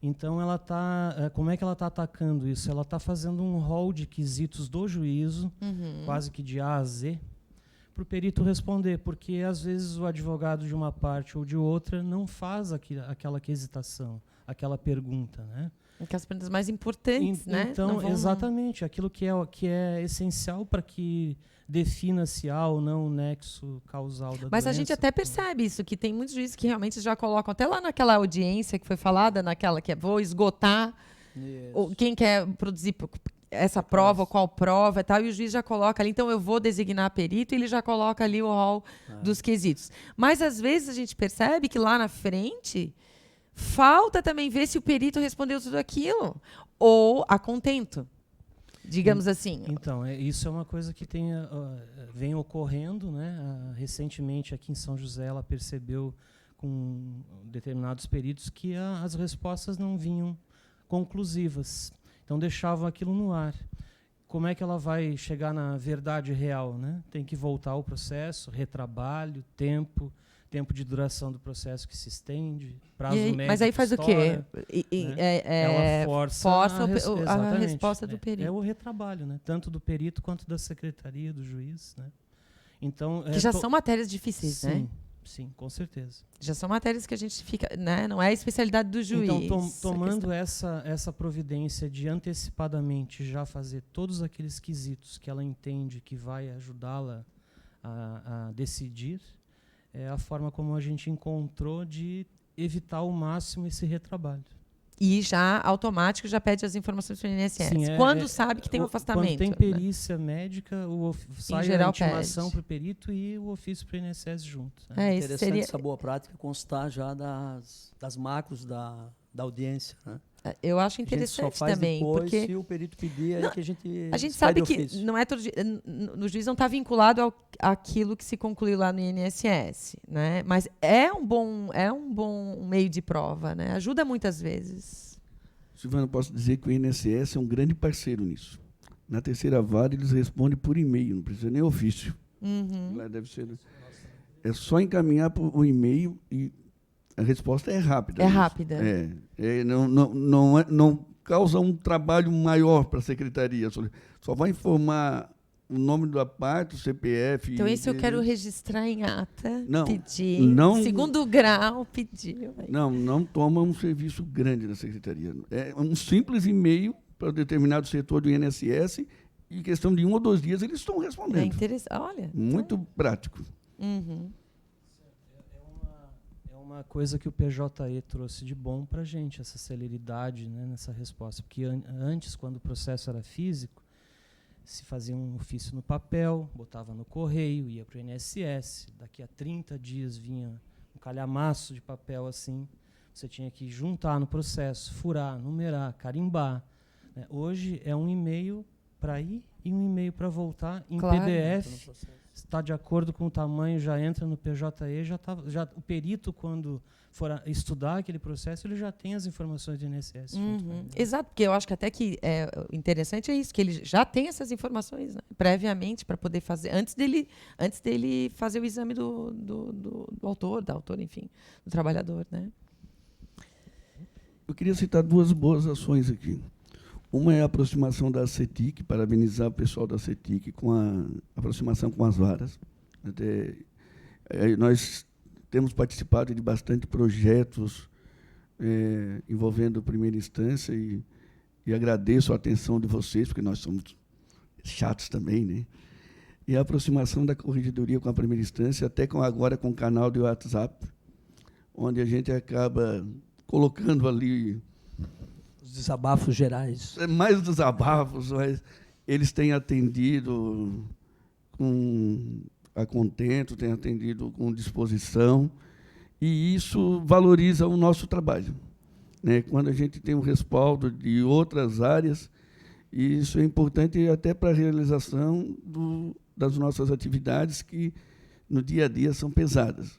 Muitas vezes deixamos, pela quantidade de demanda e reduzidos servidores, deixamos família, passamos a maior parte do tempo. Quem estuda passa a maior parte do tempo na secretaria, à noite estudando, quando chega em casa de manhã já está ali de novo. Então, esse respaldo é importante, e essas duas áreas, assim, queria parabenizar por essa aproximação. Boa tarde, eu tenho uma dúvida, trabalho em gabinete de segundo grau e gostaria de saber sobre os processos antigos, anteriores à reforma trabalhista. Ela reduziu em torno de 30% as demandas novas que ingressaram, né, em torno disso, mais ou menos, só que esse impacto não chegou ainda no segundo grau, né? Pelo contrário, no primeiro momento aí a gente recebeu uma carga maior. Já faz 1 ano e meio que está vigente a lei, né? E ainda não recebemos esse impacto positivo. Como é que estão os processos antigos nas varas de Florianópolis e São José? Tem muita coisa ainda tramitando? Então, senhor, tem muita coisa. O que ocorreu? Sentimos essa diminuição, esse percentual aí, dá para a gente observar na triagem inicial, né? E só o que está acontecendo? A gente está prendendo mais força no legado. Então, a gente está trabalhando bastante processo antigo. Ele acelerou a execução, né, que sempre foi o nosso gargalo, tinha pouca gente. Então, a gente está movimentando os esforços para esse processo. Inclusive, a própria transformação do físico em processo eletrônico, estamos trabalhando com todos, inclusive aqueles arquivados provisórios, estamos fazendo revisão, né? O entendimento do juiz lá é pela aplicação da pressão intercorrente, né? Se recorrer, a gente ainda dá mais uma oportunidade de incluir em pauta de audiência, então, acordo, tá? Não tendo acordo, vai subir para o tribunal para processar o agravo de petição. Então, assim, na prática, a gente não sentiu ainda, porque a gente sempre tem as demandas reprimidas, que são muitas. Então, estamos atacando o legado. Claro que, em termos de novas ações, deu para sentir essa diminuição aí nesse percentual. Em 2018. Em 2018. Porque agora, em 2019, já não estamos sentindo tanta diferença, não. Na segunda vara de São José, por exemplo, vamos fazer uma conta rápida aqui, 1.200 processos por ano, em média, caiu em 2018 para 900, 800 e pouco. Agora, em 2019, eu tive mês que já bateu em 100 ações de novo, por mês, o que significa que vai provavelmente dar em 1.000, 1.200 no final do ano. Então, eu acho que houve aquele primeiro momento em que os advogados ficaram num compasso de espera, com medo, como é que vão se posicionar, questão de honorário de sucumbência e tal, e agora que eles já estão vendo o negócio caminhando, voltaram às ações. Mas em questão de número, talvez, como que vocês observam a questão das é que matérias, dos pedidos? Porque ainda assim... Não, as petições iniciais melhoraram bastante. Muito, né? Vindo bem enxutas, não tem mais pedido maluco. Não tem mais mimimi. Diminuiu. Há um cuidado maior do advogado ao formular os pedidos, né? E esse cuidado refletiu até pela reversão do ônus da sucumbência ali. Então, isso aconteceu. Processo físico, nós, como o Dirley comentou, nós estamos digitalizando todos os processos, né? Transformando em PJE. E acredito que isso é que está dando esse aumento de demanda no segundo grau. Imagina, além de vir um processo do PJE, ajuizado no PJE, todos os processos que são convertidos, tanto do físico quanto do Provi. Então, são convertidos, transformados em PJE e remetidos ao segundo grau. Eu acho que a tendência, por um bom tempo, é uma crescente no número de ações ao segundo grau nesse sentido. Aliás, até fica uma dica aqui, que se houver alguma dificuldade na análise desses processos que foram convertidos, a gente está mantendo o processo físico na vara até o efetivo arquivamento dele. Que nem sempre a digitalização é boa, é bem organizada por atos, tal, né? A gente tem todos os tipos, mas não fica batendo com o advogado para tentar melhorar, porque acaba piorando, né? É uma dica também legal, se o gabinete precisar também, tal, telefonezinho, a gente pega o físico, às vezes 4, 5 volumes, colocamos numa lote, fica melhor até para análise. Com resumo. Com resumo. O resumo é um pouco mais caro. Com resumo. Uma outra questão também, colega, é o seguinte, é que uma das metas do primeiro grau é julgar, agora em 2019, é julgar 92% das ações que entraram até dezembro de 2017. Como o juiz, a juíza, enfim, querem atingir essas metas, eu estou lá, agora recebi recentemente a estatística da Vara de São José, eu estou com 250 processos atrasados para atingir a meta. Com certeza vai haver um esforço entre os dois juízes para julgarem os 250 processos de 2017, fora os de 2018, os de 2019, e aí, inevitavelmente, isso gera sentença, gera recurso, cai lá na tua mesa. Números.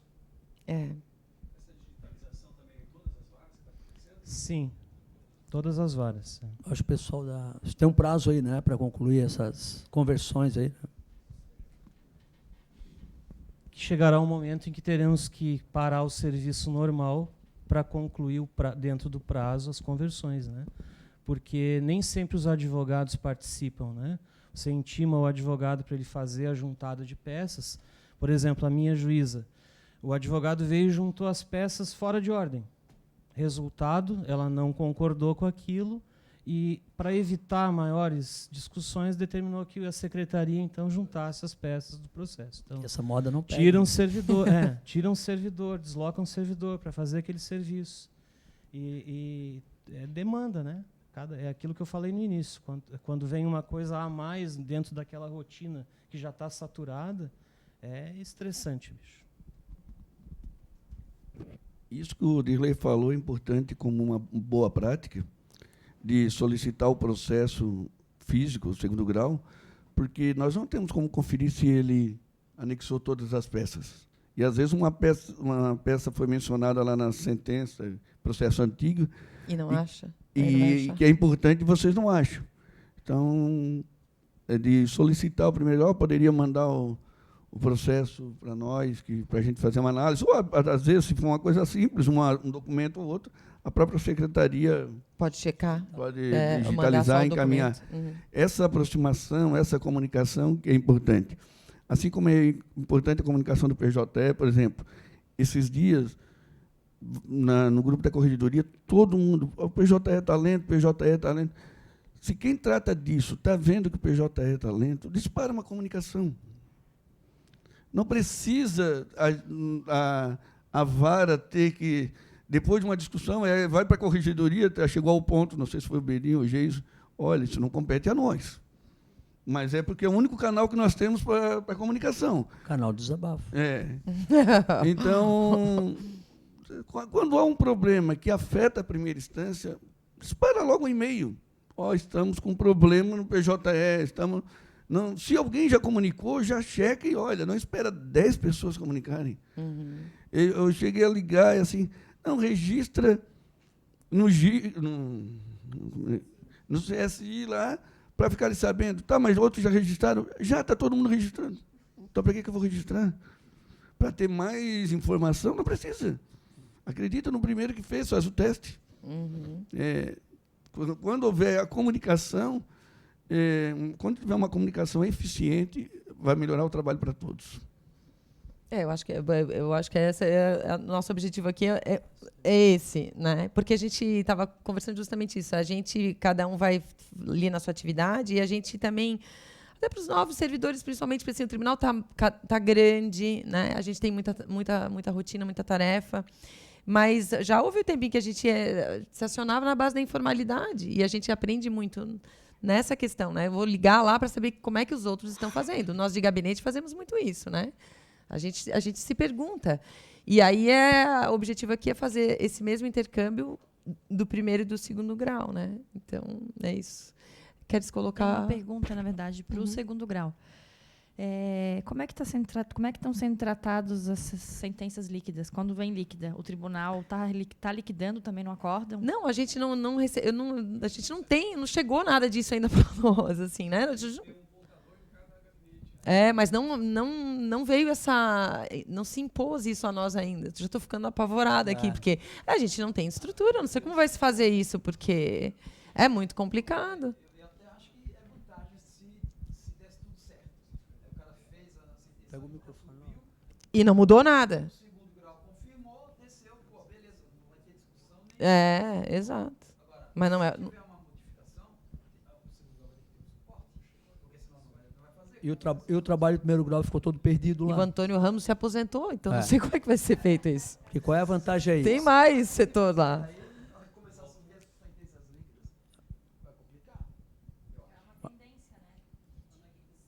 Mas enquanto não estruturar o segundo grau para os acordos baixarem liquidado, esse trabalho do primeiro grau fica todo perdido. Porque qualquer alteração, qualquer reforma, vai voltar a estaca zero. Qual foi o ganho que se teve lá?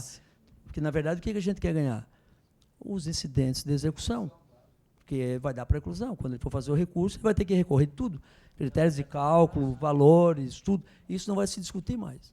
Fazer a citação seria o caminho mais feliz. Mas só sem dúvida. Só que, por enquanto, sem dúvida, só o primeiro grau não vai resolver. A maneira de como se estruturar isso, mas vai ser difícil. Daqui a pouco tem uma central de cálculos no segundo grau. Vai ter que ter, porque já levantaram aqui a questão de que a gente mal consegue colocar a contento os critérios para nos ajudar que lá. dirá a conta toda.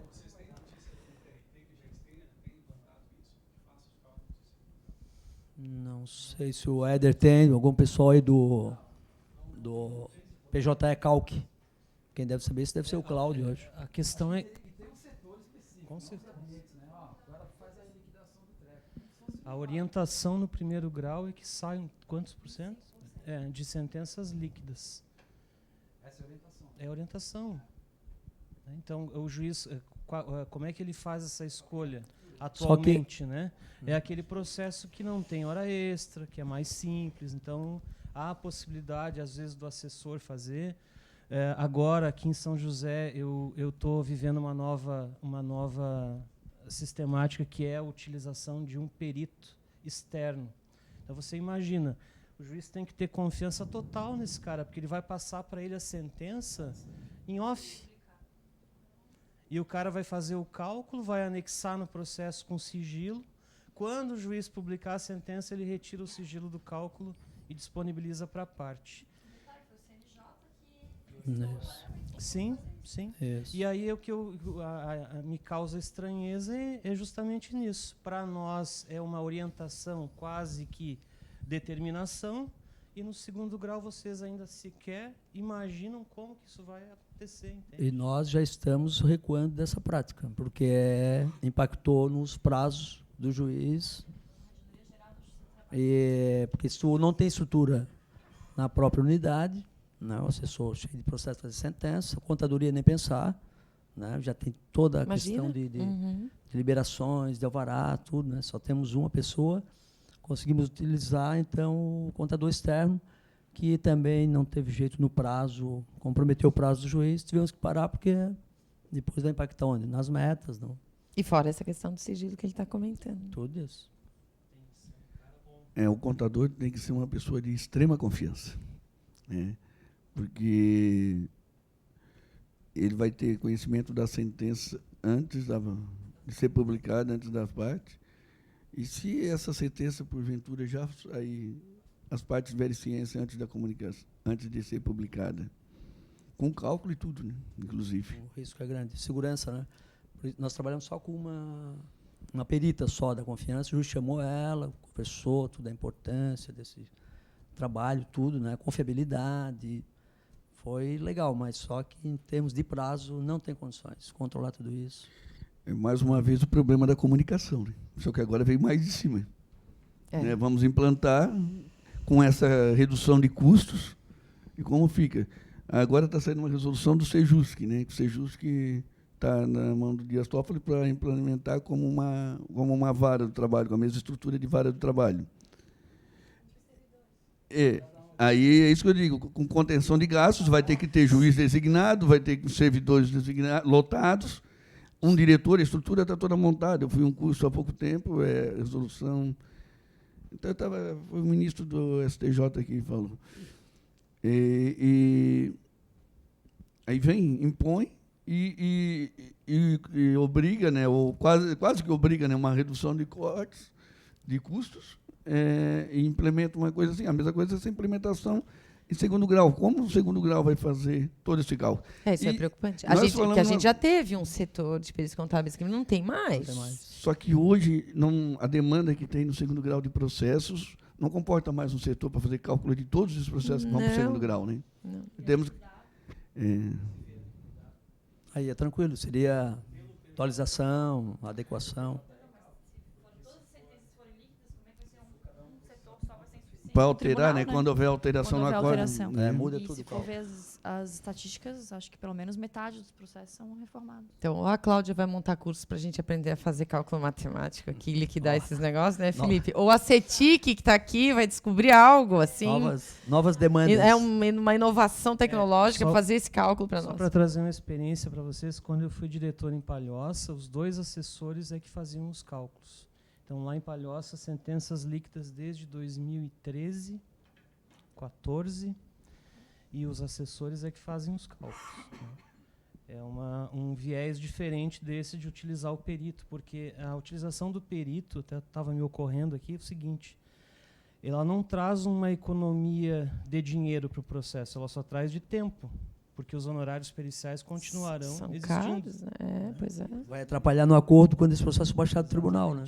Todos os processos que baixam do tribunal também, falando de prática da unidade, antes de a gente fazer análise, submeter a perito nomeado, a gente sabe que vai ter um custo, estudos já são argumentos para se trabalhar a conciliação. Por isso, todos os processos que baixam do tribunal, a gente faz mais uma tentativa de conciliação. São processos muito bons, com resultados assim, acima de 65%, 70%. Por quê? São processos que têm depósito recursal. Então, já começa com alguma coisa. E o trabalhador tem pressa de botar o dinheiro no bolso, e o advogado da empresa de resolver o processo, que é menos um. Muito interessante. Sobre isso aí, eu sugiro que o teu juiz veja com a Matra uma forma de fazer uma conversa com os outros juízes, né? Para essa boa prática. Boa prática. Exatamente. Como é que ele consegue? Porque já está... Boa dinâmica. Passarei para ele. Mais alguma coisa? Lá na terceira vara foi criada uma sala de conciliação e execução. E os processos de conhecimento vão todos para o Sejusc. Então, aí é o próprio juiz da vara, ou nós temos servidores que trabalham a tempo de conciliação, né? E aí vai um contador e um servidor, e trabalham nessa possibilidade de conciliação com as partes. Então, são esses processos que descem do tribunal, né? E nós adotamos a ideia deles. Boas práticas a gente tem que adotar, né? E os processos de execução, quando entra embargos, aí já tem um valor incontroverso, embargos, impugnação, colocamos uma pauta de conciliação. Às vezes a diferença do valor entre um e outro é pouco, acaba evita uma decisão em execução que pode gerar um recurso para o tribunal em agravo ainda, né? Então, tem sido uma prática positiva. Como é que as varas... Quando vem a petição de acordo, é encaminhado... É examinado ali na vara mesmo, vocês encaminham para o Sejusc? Encaminhamos para o Sejusc. Tudo vai para o Sejusc. Então, vamos dizer assim... Cada vara também tem uma claro, sistemática, né? Quem tem, né? Quase uma vara única, não. Mas, assim, então, como é que se enxerga, então, na questão da vara única? Porque, às vezes, vem petição de acordo para o tribunal... E a gente fica a gente faz uma análise aqui que fica um pouco acha que seria mais interessante o juiz chamar as partes, porque ali está assinado pelos advogados, e fica um pouco temeroso dos termos ali do acordo, e acha que seria interessante que houvesse uma confirmação. Como isso é visto? Assim, é ok, é tranquilo, a gente pode mandar para a vara? Não, estão achando que é porque a gente não está querendo examinar e homologar? Como que isso é? Primeiro, uma pergunta. Aqui em Florianópolis, o Sejusc também trabalha em processo de execução? Sim. Em São José, há uma portaria em comum acordo com os juízes do foro de que só vai processo na fase de conhecimento. Nesse exato momento está acontecendo uma reunião lá entre os juízes para definir um novo coordenador do Sejusc de São José. E se caso for a doutora Miriam, minha juíza, ela pretende levar também para o Sejusc os processos e na fase de execução. Uhum. Então, respondendo à tua pergunta, hoje, se entrar um acordo num processo que já teve audiência lá no Sejusc, que voltou para a vara, é a vara quem analisa. Se faz, a juíza tem por hábito exigir que o reclamante, de alguma forma, assine a petição de acordo ou compareça no balcão da vara para ratificar os termos do acordo.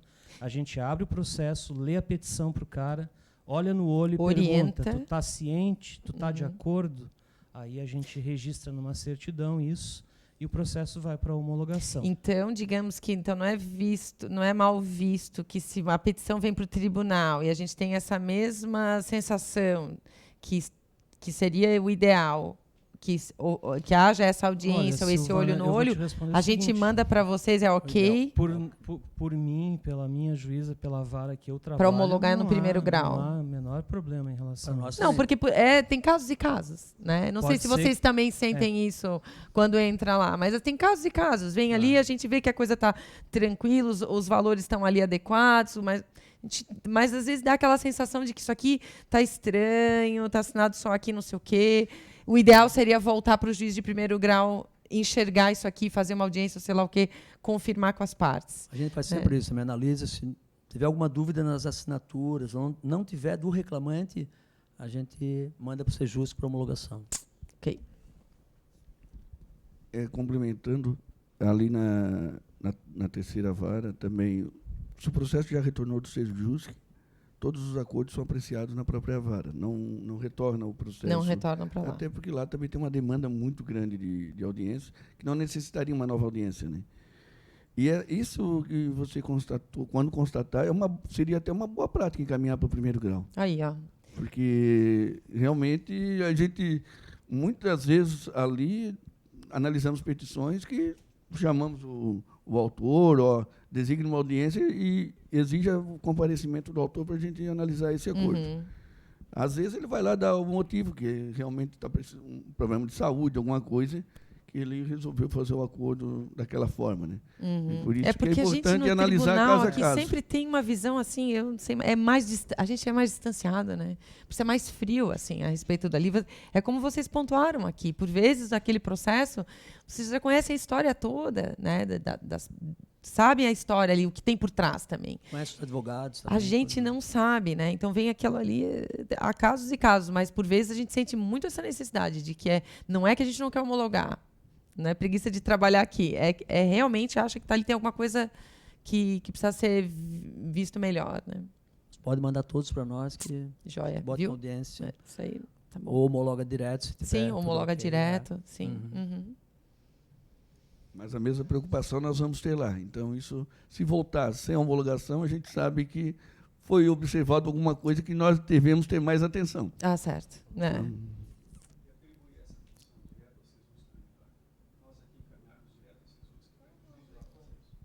Mas a gente, quando manda aqui para o Sejusc, deve ser Sejusc segundo grau, né? Não consegue ter mandado segundo grau direto para o Sejusc, não sei. Não, aqui a gente manda. Mas, na verdade, a gente encaminha quando...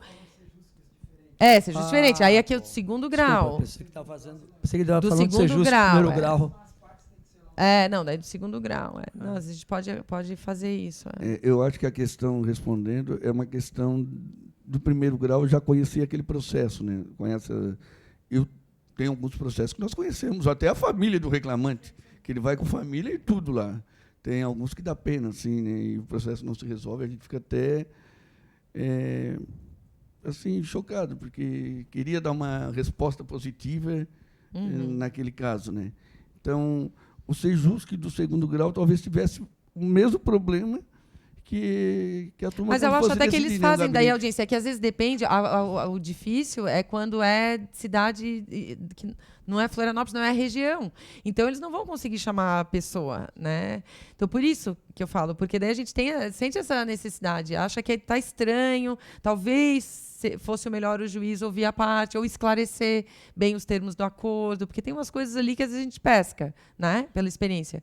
Então, por isso mas eu me pergunto, eu fico com aquela sensação, né? A gente vai mandar esse processo lá primeiro grau, eles vão dizer assim, eles não querem mais nem homologar. Mas é a desconfiança. Eu não sei, a gente tem eu tenho uma coisa, que bate acordo, tem que olhar assim com 4 olhos. Nós temos alguma experiência também de processo debaixo do TST, com petição de acordo, e lá eles não analisam nada. Eles devolvem com a petição. Só, entendi. Foi interessante um processo que eles baixaram com a petição, era um acordo parcial. Aí determinaram que fosse baixado para apreciação e homologação do acordo e retornasse para o processamento do recurso em relação aos demais réis ou tal. Então, tu vê que é interessante, vê que eles poderiam até ter homologado lá, mas mandaram para nós fazer uma melhor análise. Ok. Mesmo homologando, eles sugeriam, solicitavam para subir, né? Para eles poderem resolver Isso, após a homologação, pedir o retorno dos autos para prosseguir o recurso em relação às demais réis que eu tenho observado no segundo grau, parte eventualmente eles julgam o processo, o recurso como, sei lá, qual é o termo? Tem um movimento que você mata o recurso, desce. Se por acaso não homologar o acordo, dá um problema, né? Se não homologar o acordo, vai ter que julgar o recurso. Então, até a gente entende, tu baixa em diligência para homologar o acordo. Homologou o acordo, eles devolvem, tu mata o recurso. Isso. Essa é a praxe aí. Isso. No TST? Para analisar os acordos que foram feitos quando o processo estiver. Entendi. Ou que tenha potencial de acordo, que se enxergue isso, assim. Aham. Tá. Interessante. E alguma outra pergunta, alguma colocação? Tem só uma colocação rápida. Muitas vezes vocês falam de comunicação e todo mundo no tribunal sempre entende a comunicação como um elemento muito importante. E eu também compartilho dessa posição. O grande lance é o meio com o qual você se comunica.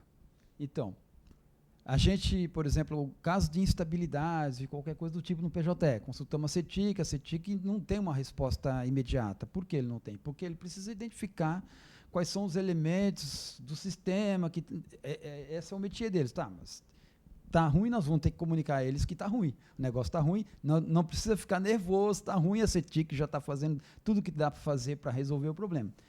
Mas essa informação tem que chegar imediata.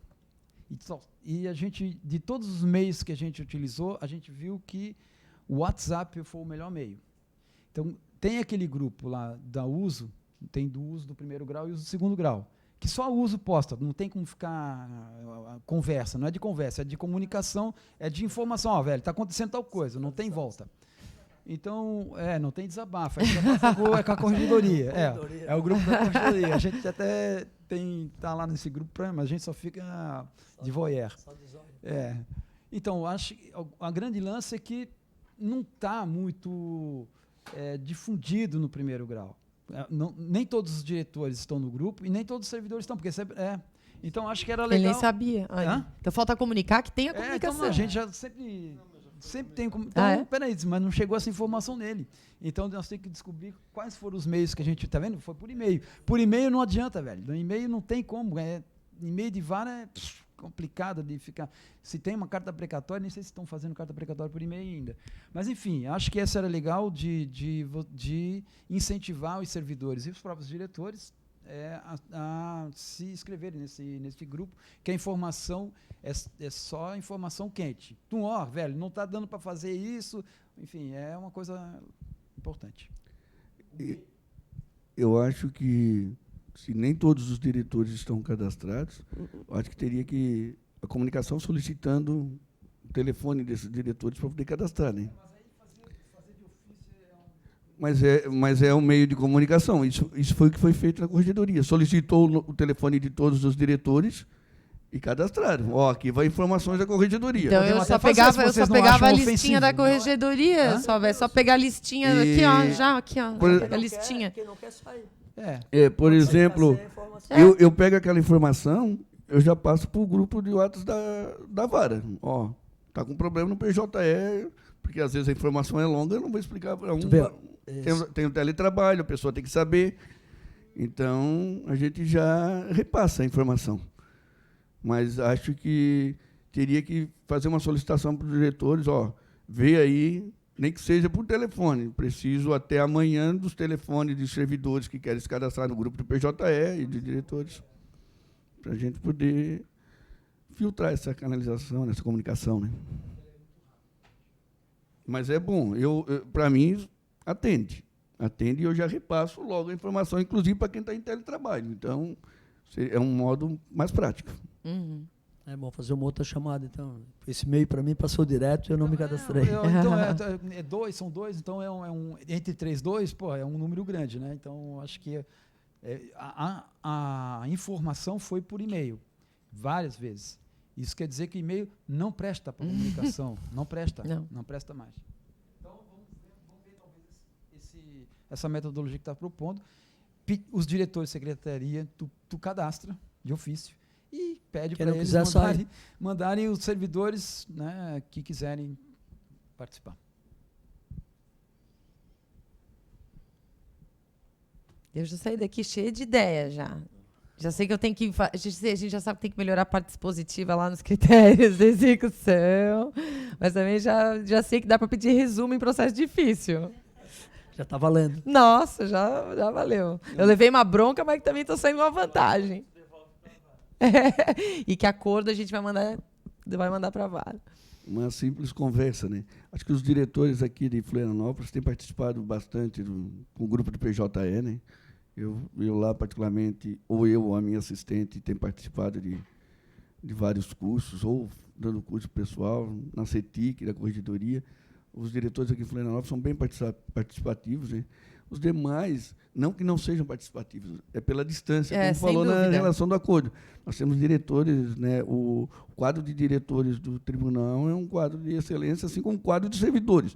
Para aguentar a demanda que tem de trabalho, é porque meus servidores, os servidores do Dirley ou do IBS, são qualificados, porque eles deixam muitas vezes a família. Nós não temos, lá não tem nem banco de hora, lá é na conversa, posso folgar essa sexta, porque eu estou vindo a semana toda de manhã e à tarde.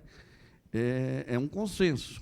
Eles deixam família, deixam tudo para que o serviço seja colocado ou esteja sempre em dia, né? E que já não conseguimos manter sempre em dia, porque a demanda é muito grande. Então, o tribunal, nosso tribunal, pela qualificação dos servidores, assim, é um tribunal de excelência mesmo, né? É um time comprometido. Então, a ideia desse encontro é muito por isso também. Eu acho que é fazer de uma forma mais informal uma troca de boas práticas. Acho que é o que mais é eficiente, né, na questão da gente fazer toda encontro de diretores, encontro de assessores. Sempre o objetivo é esse, né? Troca de boas práticas. A gente faz lá uma dinâmica aqui, chama uma pessoa, um coach, para explicar como melhorar o desempenho, enfim, o psicológico, mas no final do dia, a conversa no cafezinho de que quer saber como é que está resolvendo aquele pepino que entrou lá, se já chegou no gabinete, não entrou, como é que está resolvendo. Então, a verdade, o evento era isso. Eu não sei eu acho que a gente já está chegando perto do horário, não sei se mais alguém tem mais alguma coisa para falar, mas eu já poderia dizer assim que, pelo tempo que a gente ficou aqui conversando, pela informalidade, já se colheu muitos bons frutos, né, de boas práticas. Eu acho que o mais importante é saber que a gente nunca vai esgotar os assuntos e os desafios, mas o mais importante é, além dos exemplos que foram dados aqui, em que, dado momento, os próximos desafios a gente vai enfrentar porque a gente já quebrou barreira de comunicação. Um simples telefonema, a gente já está conhecendo mais pessoas aqui, já se conheciam, os que não conheciam. Quer dizer, a gente já está criando o canal aberto aqui com várias frentes, né? E eu acho que era esse objetivo, a gente tem que manter fazendo mais eventos assim, né, Cláudia? porque eu acho que o intercâmbio é sempre importante. Trazer né? mais diretores diferentes também. Né? E reforçar sempre esse ponto de que um simples telefonema, um WhatsApp, ou porque no final do dia somos todos colegas, estamos todos enfrentando desafios, nem sempre idênticos, mas todos relacionados. Então, acho que a importância é essa, é quebrar um pouco a barreira, porque a gente, às vezes, tem um certo constrangimento, né? Digo isso principalmente para os servidores mais novos. Entram aqui, acham que tem uma certa formalidade, e não é para ter, né? Porque a formalidade vai só nos atrapalhar, né? Então, acho que foi importante, foi muito bom, eu acho que a conversa foi bacana. E vamos esperar que para um próximo, quem sabe, a gente consiga alcançar o maior número de participantes. Né? Acho que não é o desinteresse da matéria mesmo. Eu acho que é por causa das rotinas. Talvez o feriado também, no meio dessa semana, talvez tenha contribuído de atrapalhar, porque feriado, a gente brinca, né? Aquela brincadeirinha que eu não vou falar aqui, porque ela não é politicamente correta, mas um feriado perdido, às vezes, com a quantidade de trabalho que a gente tem, até atrapalha, né? Então, pode também ter sido isso.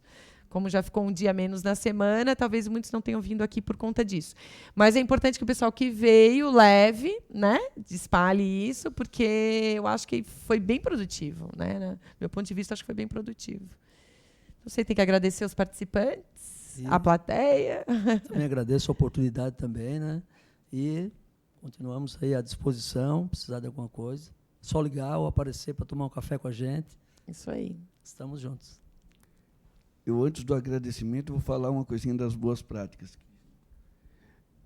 No encontro de diretores de alguns regionais que eu participei, eles levavam um diretor ou alguém de outro regional, que, ao invés de trazer um palestrante sobre motivação, essas coisas, trazia um diretor de um outro regional, que foi um regional que foi destaque por uma determinada boa prática. Aí o diretor daquela... eles indicam que a corregedoria, todas as áreas têm ciência onde são aplicadas as melhores rotinas, e o colega vai naquela reunião de diretores do outro regional e explica as boas práticas que acontecem lá. Muitas a gente nem conhecia. Aquele sistema do Bacen que deve estar em implantação ou em estudo aqui, o Bacen diário, eu já conheço há 2 anos, que foi num encontro de diretores que eu tinha ido, que teve um pessoal, foi em Curitiba, e veio um pessoal de Goiás que implantava isso lá. Então, são boas práticas que outros regionais se aplicam, né? Às vezes é em questão de TI ou procedimento de secretaria, que a gente viu aqui quantas coisas simples que podem melhorar. Imagina em nível nacional, né? Uma troca de informações, né? Mas é só a sugestão para a Cláudia, né? Espero acrescentar assim, né? Quem sabe, né? Fazer um intercâmbio aí de ordem nacional. Queria agradecer a Silvana, parabenizar pela boa condução desse colóquio, né? A Cláudia e toda a equipe por ter essa ideia. Agradecer aos presentes aqui por se disponibilizarem, em trazer esse enriquecimento para nós podemos transmitir alguma coisa de primeira instância. Foi muito importante essa aproximação e agradeço aqui o comparecimento de todos. Como se faz aí em TV, né? Vou mandar um abraço lá para a minha terceira vara. Mas obrigado pelo comparecimento de todos e espero que tenha sido produtivo para vocês. Sim? Obrigado a todos por terem dividido o tempo com a gente aqui. Obrigado, Cláudia, Silvana, os colegas. E bom final de semana a todos. Que seja de sol, né? A lua que está lá fora hoje está quente. Então é isso, pessoal. Obrigada. Palmas. Né? Também só tenho a agradecer a todos vocês e também por justamente, né, dividirem esse tempo. Sabemos que o serviço lá está correndo, mas esse minuto aqui, né, esse tempo que passamos juntos é para, como diz o ditado, né, o lenhador, quando vai fazer a sua atividade na floresta, ele tem que antes arrumar o seu machado, né? Senão ele não consegue cortar. Então, esse tempo, muitas vezes, que a gente acha que perde, na verdade, estamos ganhando. Então, parabéns para todos nós. Muito